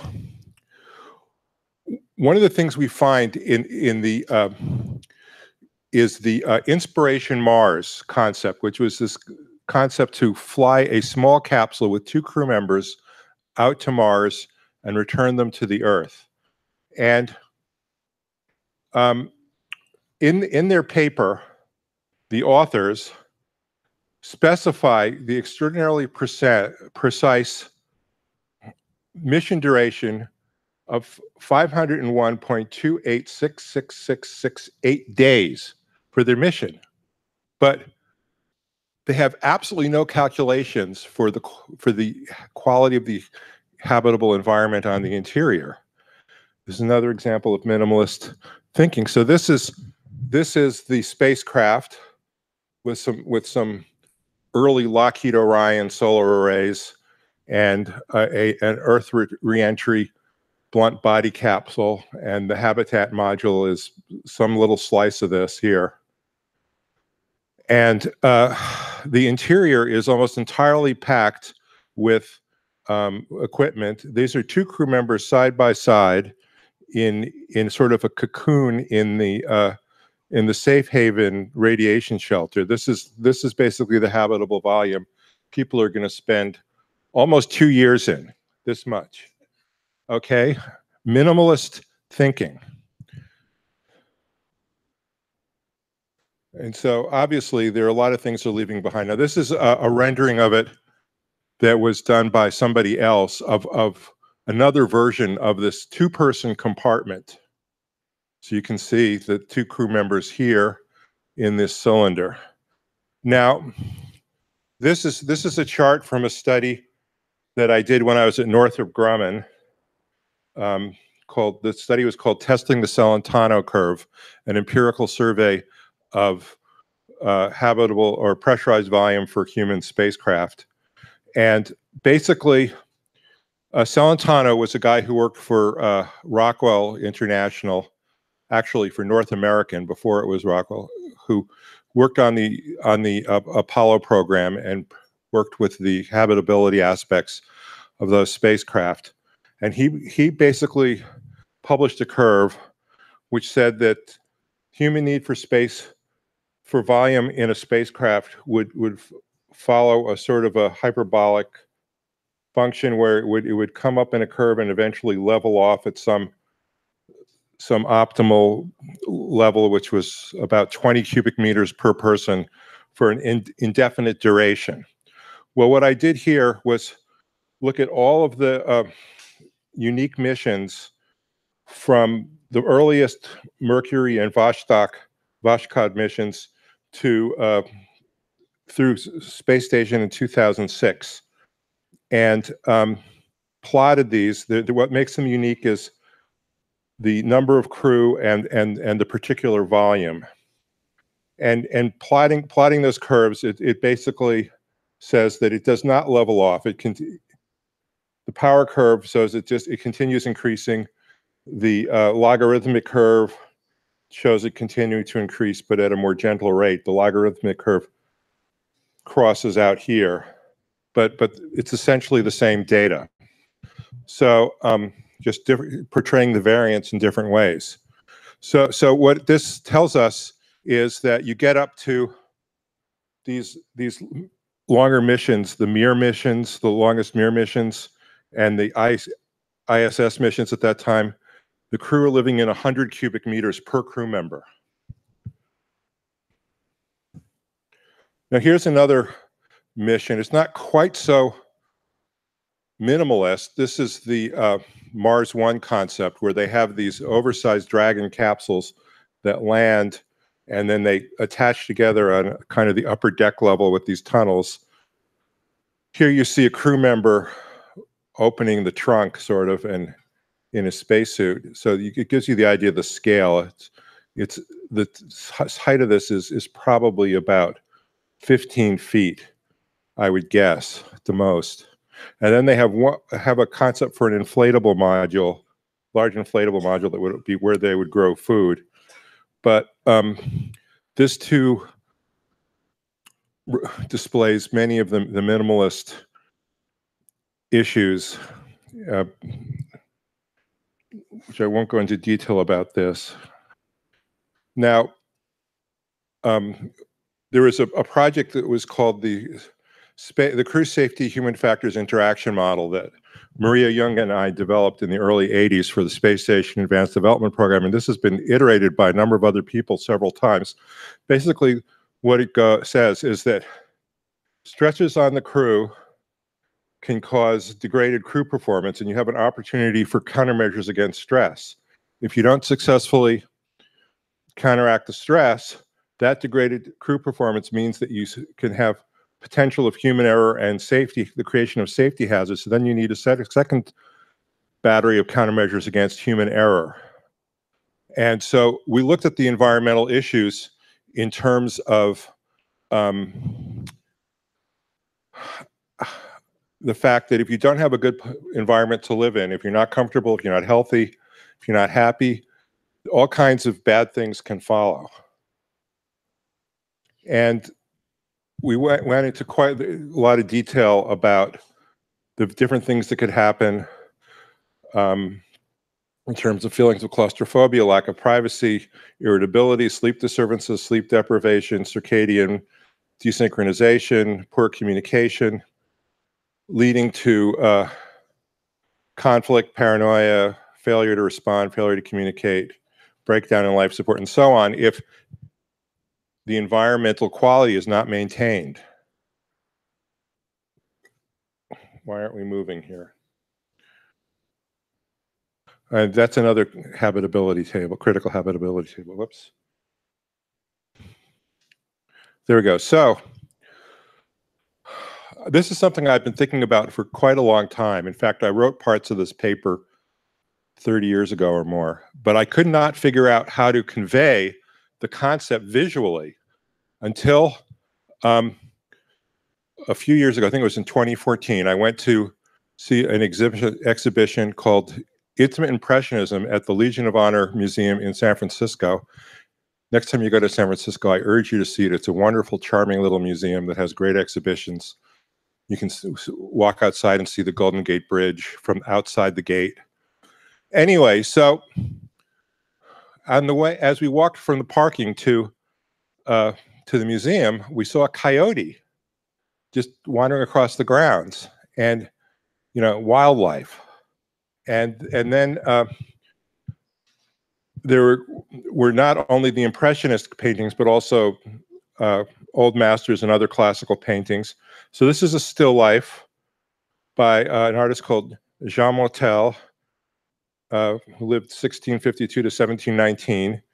And what's interesting about it is that probably most of these fruits didn't come ripe at the same time. There's pomegranates and figs and peaches and other limes and grapes.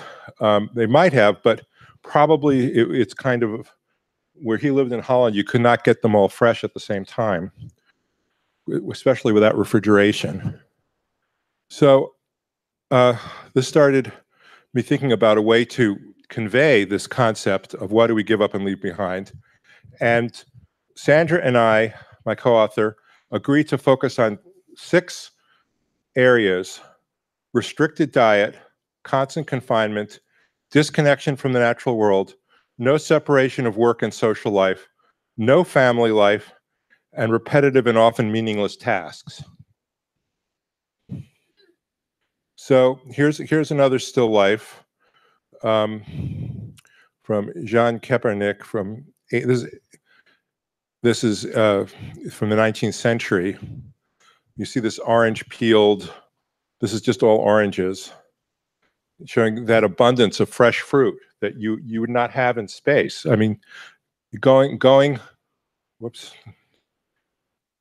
one of these long missions, you have to be prepared to give up fresh fruit, almost all fresh fruit and most fresh vegetables. So here's another thing. Sandra got this from some Austrian thing. It's called beer test. It's a monk testing a stein of beer. Imagine that. Where are you going to get the grain and the hops to? I keep touching the wrong thing here. To make beer. Water. here we're already up to disconnection from the natural world. Most of all human populations live quite close to bodies of water, whether it's the ocean, rivers, or lakes. This is a painting by Georges Seurat called Evening en Fleurs in France. It's just a view of the ocean from a beach. And this digital image doesn't do the color or the reflection justice, but it's just something to think about. Giving up proximity to water. Monet's Water Lilies, that's now in the Museum of Modern Art in New York. But I'm not going to complain about how they have it displayed, but they used to have it in a 45-degree angle, or actually 235-degree angle, so you could step in and be surrounded by the water lilies. Now it's just laid out flat on a wall. That knows it. Painting by Winslow Homer called Boys Fishing in Gloucester, Massachusetts.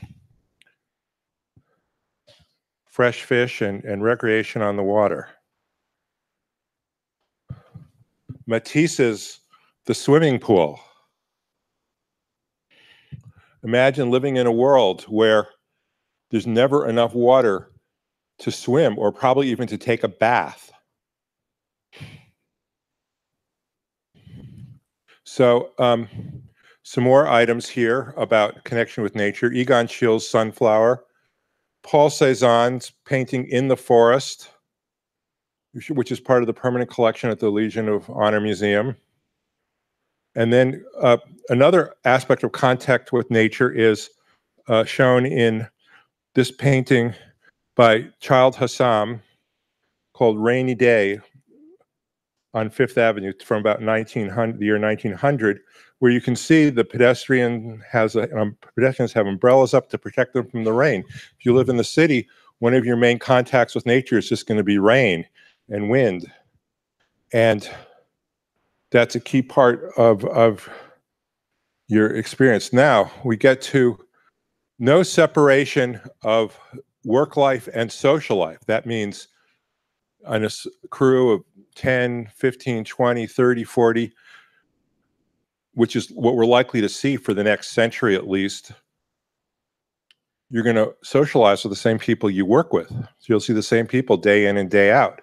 This is a painting called The Merry Company by Dirk Halls, part of the permanent collection at the Legion of Honor.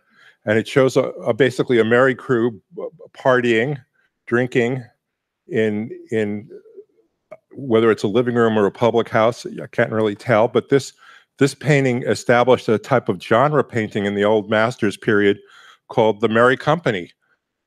Dozens, if not hundreds of artists painted their own version of The Merry Company of people celebrating. Here is Paul Renoir's The Luncheon of the Boating Party, or the Déjeuner des Canotiers. And it's in the Phillips collection in Washington, D.C. If you're in Washington, it's probably the best work of art in the city, in my opinion.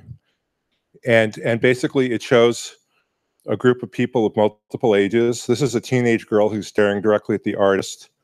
They're boating on a canal somewhere in France and drinking and socializing. And then there's the whole issue of no family life. So what is the countermeasure here? Now, Marilyn Dudley Rowley, who was the lead author on one of the probably the most recent republication of the crew safety human factors interaction model, wrote, "In terms of family problems, counseling needs to also be a countermeasure against stress as well as against errors. The issue of family problems can be expected to become more salient as tours of duty in space become longer in duration. Family problems are a normal part of life and are mitigated better when an open avenue is available for people to express themselves." So we say the separation for long-duration crew members on a Mars round trip will be even more extreme, typically 3 years away from home, assuming the mission goes according to plan. For a one-way mission, the crew members will experience an extreme and permanent separation from their families, akin in this respect to immigrants to, say, from North America from Europe in the 19th century or earlier. They did not expect to see their loved ones ever again. So think about that. And this is Mary Cassatt's painting Motherhood. A mother nursing her baby. How would that work in space? We don't know. So there are a lot of different aspects of the family in space. There's the aspect of teaching the young. This is Renoir's painting of his grandson Claude while Renoir was teaching him to paint. Pets. This is Alfred Hitchcock and his dog, who have exactly the same expression on their faces. Another painting by Mary Cassatt of a girl in flowered hat with her dog. Here's a painting from a Canadian artist, but it's actually a painting in Africa of a mother carrying her baby out to work in the field. And a painting by Renoir again, By the Water.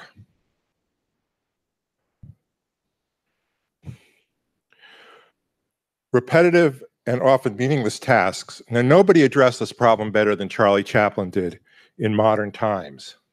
If you haven't seen this movie, I highly recommend it. It's kind of the definitive movie of the age of mechanization, where he's a mechanic adjusting these wheels and he gets completely caught up in them and trapped in them.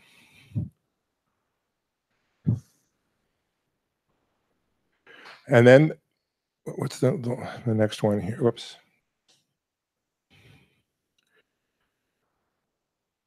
So here's another aspect. A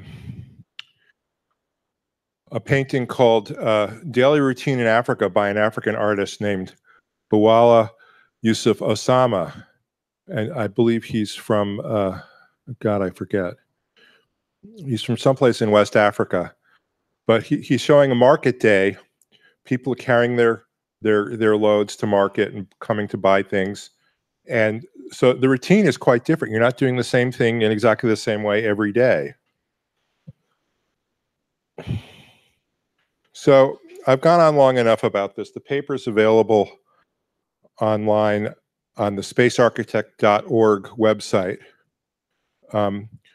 What it comes down to is a couple of analytical matrices we set up. And one of the things we want to do at some point is an exercise to fill in these matrices. And what's across the top is what can we leave behind, what must we leave behind, versus what can we take with us and what must we take with us.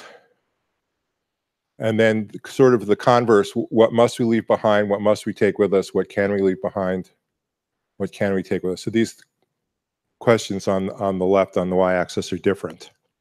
But the key thing is that I believe that through research in human factors and life control systems, ecology,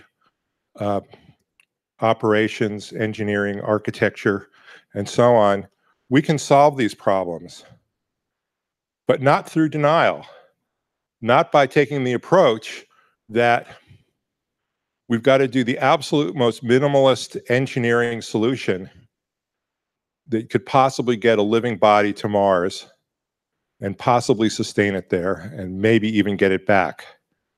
We have to look at the problem as it is, the full problem, without preconceptions, to understand how to support human societies, human communities, human groups, human families for long duration missions in space.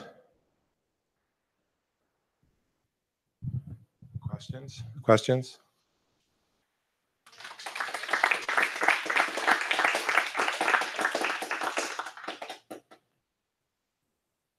Yes. Well, it's interesting. You're right at the end there. You're saying like using the different fields and looking at trying to address the problem of how do you support a human being. And interestingly, I feel like the first presentation we look at is a lot of, I think, space exploration for a lot of great reasons is like we're designing on how to how to populate space with robots and machines. And then part of it's like if we're creating tasks and assigning people to do the work of machines, and then needing to like make a habitat that isn't supporting a machine, it's supporting a living human being and supplying, the necessities for the human condition, is like maybe a lot more disconnected to the way that we're regularly designing like space exploration stuff. Because I mean, I don't know, this is kind of how connection I saw there. So I'm feeling it. I don't know, it's not really a question. I just thought it was interesting. That's okay. I thought it was an interesting tie in there. So sorry. Okay. Anyone else? I mean, did I answer everything you could possibly think of? Do you think that because of this need, do you think we should be looking more at doing more like kind of robotic exploration and stuff until we're ready to do further space exploration with these problems kind of addressed? Because I mean, right now it's like the Mars rover that, we send it out there, we don't expect to get it back. Its needs are, microscopic compared to what people need, especially like you said, in best case scenarios, not just like the bare minimum. So do you think we should kind of slow down or make sure we address those problems before we push out, or go with minimalist solutions just to get people out there and address those along the way? Or well, I think there's several different approaches to answer your question, which is a superb question. First of all, I think we have a long way to go in understanding the best way to allocate tasks and labor between humans and machines. I mean, right now, the model is that we have a machine on Mars and there's up to a 40-minute round-trip time latency. You send up a bunch of commands to a Mars rover. It executes it. It moves 2 meters. It picks up a rock or something. And then the signal comes back and it's analyzed by all the guys at JPL for a day or two, and then they send another signal and the rover turns 20 degrees left or something. That's a very slow and inefficient way to do this. At some point, even though you might be putting machines in the location of greatest hazard and greatest difficulty to sustain it, you want to cut down that time latency to where it's almost real time. I mean, if we operated a rover on the moon from Earth, the round trip time latency is about 2 seconds. But for operating something on Mars or investigating an asteroid, you might want to have the human crew a lot closer, but perhaps not exposed to as much danger. And that's one aspect. The second thing is that I believe all these issues are solvable, but only by taking a very broad multidisciplinary approach and an honest approach.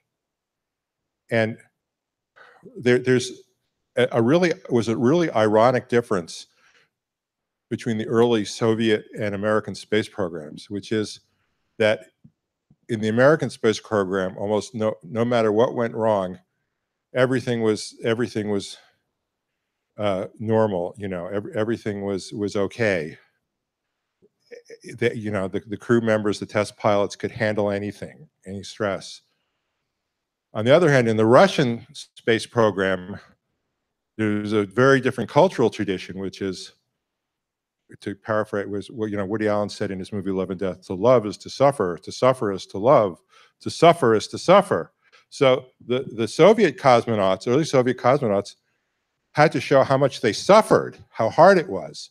And there's a wonderful book that Yuri Gagarin wrote called Space and Survival, was its original title. It's been changed to Space and Psychology. And you used to be able to buy it when there were Progress printers, bookstores owned by Russia, by the Soviet Union around the United States. You could go and buy this book. I don't know where you'd get it today. It might be on Amazon. But Leonev talks about doing the first spacewalk. and how terrifying it was to step out into the void of space, and how scared he was and how freaked out he was, and talked about how one of the other cosmonaut experienced what he called space rhapsody. He became stoned on the experience of being out in vacuums, and Leonov had to grab him and pull him back in. It was this great act of heroism. And you know, if you're going to be a hero of the Soviet Union, you had to suffer, right? So it's a culturally totally different attitude. But where am I going with this? But the thing is that both of those attitudes mark sort of two extremes of the spectrum of human experience in space that we've seen. And there's a lot of data points in the middle that we need to work with. I mean, the astronauts on Mir and ISS did not have extreme experiences. Yes? Thinking about the difference in supply. I take that back about Mir. Go ahead. We're talking about the difference in supplying, say, the human condition for different humans of different cultures. I'm just curious if, say, like we have the International Space Station now, if there's conversation of like different astronauts and scientists from different cultures who find it easier to survive in that environment because of their culture sort of frames that kind of living style more. Like I think, I mean, from my experience, I've lived a little bit in Japan, and like that's a culture that lives in a more constrained environment, like on an island, and they deal with a lot less. So it just feels like, and then on an American side, we feel like we need a lot. I think, you know, we have a lot of abundance. So I'm just kind of curious if you'd come across, and you had a lot of different cultural references on your photos, if you had seen correlations with maybe different cultures across the globe that might kind of fit in a little bit better. Well, actually, the second phase of this, which is sort of creeping along very slowly, is what we call the multicultural version, to look at this more from non-Western cultures. Almost all these images are from the canon of Western European and American art, and so there are many different perspectives from Asia and the subcontinent and Africa and South America that we need to find ways to incorporate. And we've made a start on that, but since nobody's paying for it, it's going very slowly. However, I would say that with respect to, you know, being out in the harsh environment of space, that I'm not convinced that there are any significant cultural differences. And point of example is, even though the Russians were very good at suffering in space, in fact, they were the only space agency that actually had to evacuate crew members for health problems. They had one cosmonaut, I don't remember their names anymore, I should. One had a heart arrhythmia, and they brought him back from, I believe, Salyut 6, you know, in a Soyuz. And then they had one who was basically having a nervous breakdown or something, and they evacuated him. And I asked one of the research psychologists at NASA Ames, where I worked at the time, if there was a clinical diagnosis for what happened to this cosmonaut, and he said, "Oh yes, he was going away." That was the clinical diagnosis from what information they were able to get from their colleagues during the period of détente, when there was a lot of collaboration between the American and Soviet space programs. I mean, there still is, obviously, with ISS, but at the research level, there was a lot more. So kind of building off of that question about multiple or different cultures, it seems to me like this calculation can also kind of change over time as we develop more capabilities, as we build bigger spacecraft or move to assembling things in space and have more volume, et cetera, to work with. So, I mean, the calculation we do right now, we would come to some sort of conclusion. Do you have any sense or any ideas about how it would change over time as we develop more capabilities as well? Well, I think that the major thing that will happen is, first, is that there will be much greater differentiation of skills, much more specialization of jobs. I have a colleague who used to be at Ames who claimed that you would eventually need 17 different specialties, and I could never get him to tell me what they all were, but I keep trying every time I see him. Anyway, I think we'll see a lot more specialization. I think we'll see a transition from sort of generic astronaut mission specialists to the scientists who are the principal investigators going up as scientists. I mean, we've had some of these, a few of these already. Astronauts who are also principal investigators of certain experiments. But I mean, the best example, of course, being oh God, I just lost his name. The astronaut on Apollo 17, the geologist, who is still publishing papers, who from his Apollo experience. I mean, he's still studying the rocks and publishing from that experience. And so I think we'll see that happening. I think with the advent of 3D printing or additive manufacturing, we'll see the ability to repair and replace parts and build new things in space,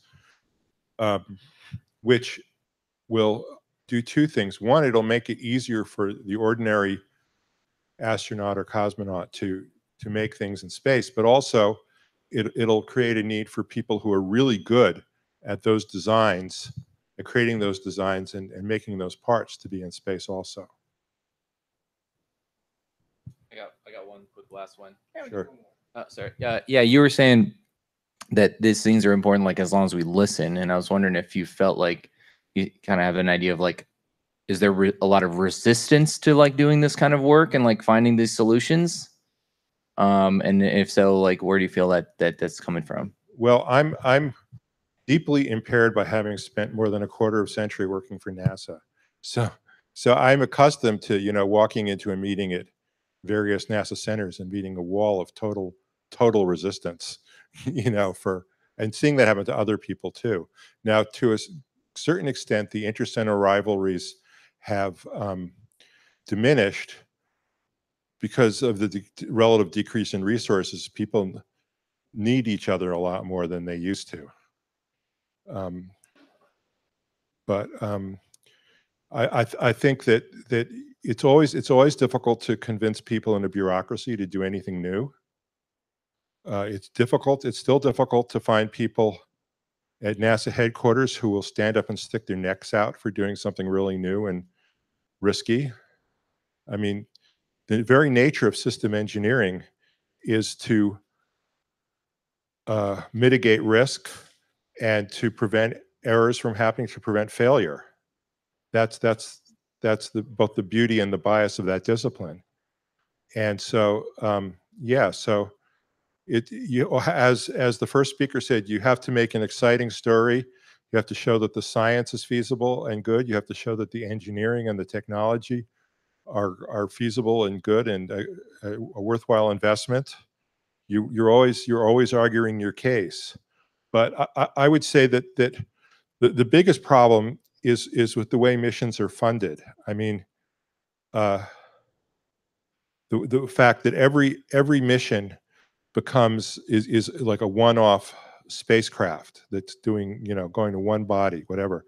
And for me, the archetype of this situation was the Mars Polar Lander, which some of you may remember was a spacecraft that was supposed to land on one of the poles, I think the Mars North Pole, but it had a altitude ranging problem, and instead it crashed.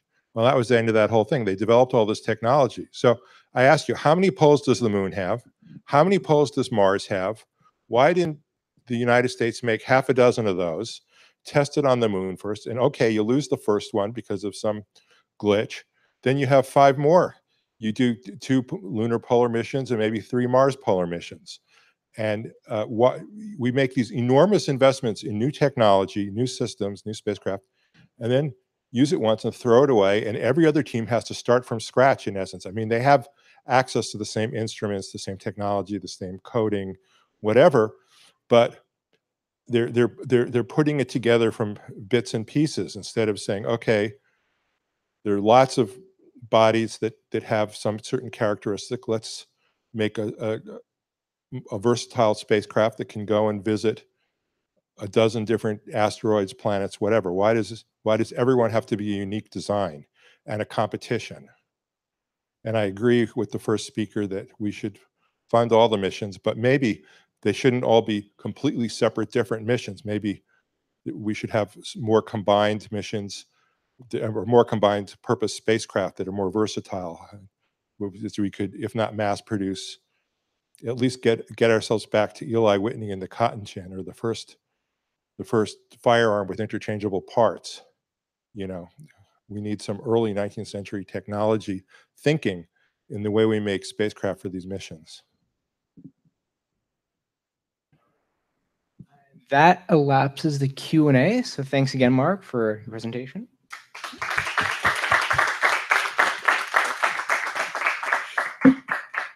And now we'll jump back into the last jam session, which expands on Marc's presentation, actually. And it's to ask the question, one of the 8 questions that he had in the matrices at the end. What do we not leave behind when we go boldly to where no man or woman has gone before? What would you not want to leave behind if you were going into space for X number of years or for the rest of your life? Anyone?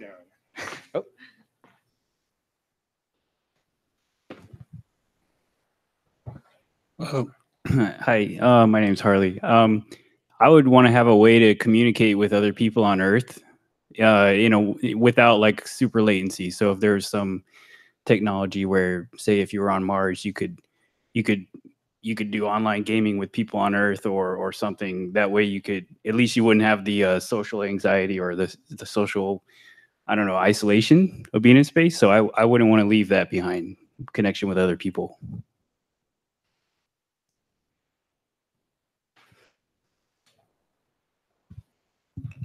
I think for me, it would be something that connects me to the nature on Earth. So probably plants, which I think would be anyway integral part of mission to Mars or anywhere else, as we are already testing methods to grow plants out in space. So I think that's kind of important for me from a psychological point of view.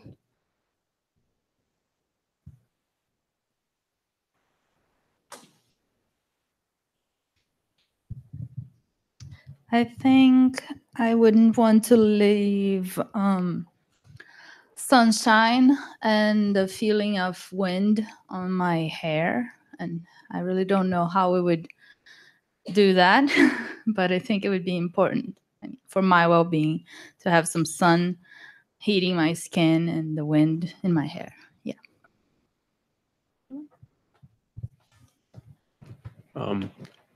Well, I imagine we'll have holodecks in the future, so we can just replicate anything in a virtual simulation, so we don't have to leave anything behind. But I guess to answer the question is, like, in order to replicate those things, we have to have like a memory or some file on hand. So it would be kind of like the cultural values or, good food recipes that we were able to like develop while during our time on Earth. That's what I would take with me.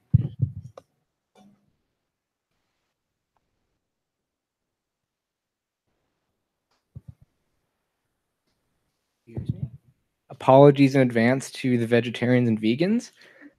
I could not leave behind barbecuing and steak.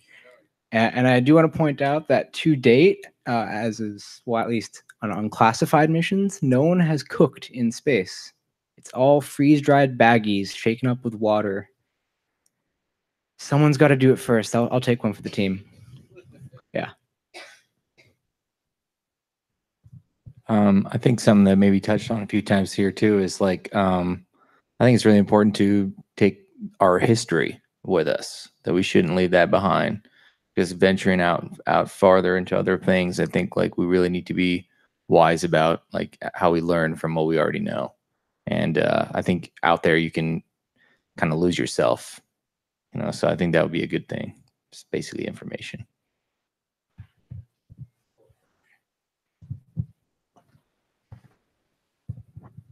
Well, I think first humans are very adaptable. Like I immigrated from another country and came to live in the US with 2 suitcases. So after a while, as long as humans keep like, I don't know, something that makes them awe or something that keeps life exciting, humans might be able to adapt to whatever environment there is. Like we bring 2 suitcases with us and like we build a new life in a new country with different food, different people, different climate. So how much of that is, it will be taken into account, who knows, one day in, I don't know, 200, 300 years.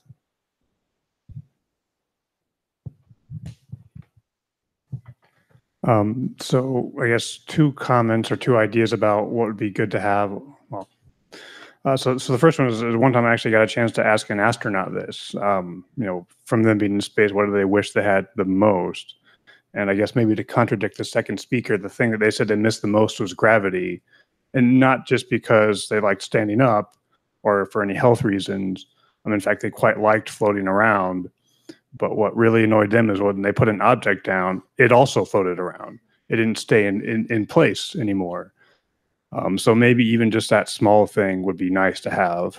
And then I think maybe to build off of Luzma's comment there, we talk about a lot what we, you know, from an Earth perspective, right? We're all born here. We all have some common experiences. Eventually, presumably, some people will be born off of Earth and they won't have any reference to any of this. So, I mean, what we consider a must, they may not even consider a want. They may not even want it at all. So I think that's also an interesting, at least for me, an interesting thought to ponder. You know, what is it that really humans do need versus what we're just used to and can't imagine ourselves living without? You know, quite someone moving to a different country, moving to a different planet. What would we adapt to? That's a really good thought to think about. Like, you know, once people start being born off planet, we'll start really getting to see what things, what are ingrained in our DNA and what is kind of learned and stuff. For me, I think water would be a really hard thing for me. I'm a scuba diver and I like spending my time in the water and pools and stuff like that. And I think if I had to go the rest of my life without even like seeing one or being able to like immerse myself, I don't know, that would be really tough for me.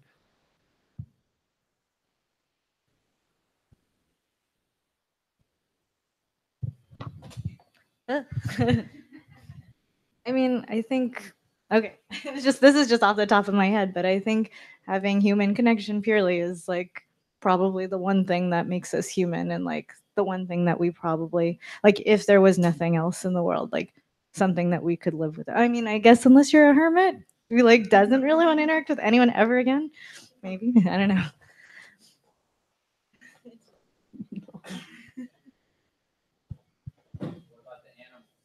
Hmm.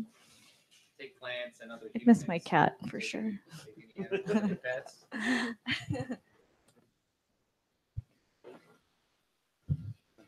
I actually do like that idea a lot because, I mean, humans are a very social animal. I mean, where we evolved to be social and to live in groups. So, I mean, maybe if there's one candidate for the absolute minimum we need to have, it is maybe other human beings. I just want to counter that because I'm a huge gamer and I can say that there are tons of people that get plenty of socialization from their own room just because they have like an internet connection and stuff like that. So I think you can get a lot of aspects of that without actually having the people there. But I mean, obviously in person is probably better, but or you know, Robbie the robot.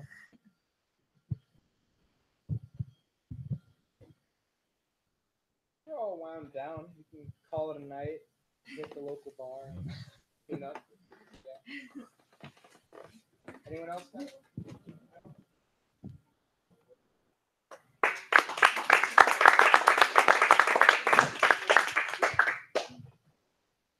Just wanted to say thanks for coming, guys.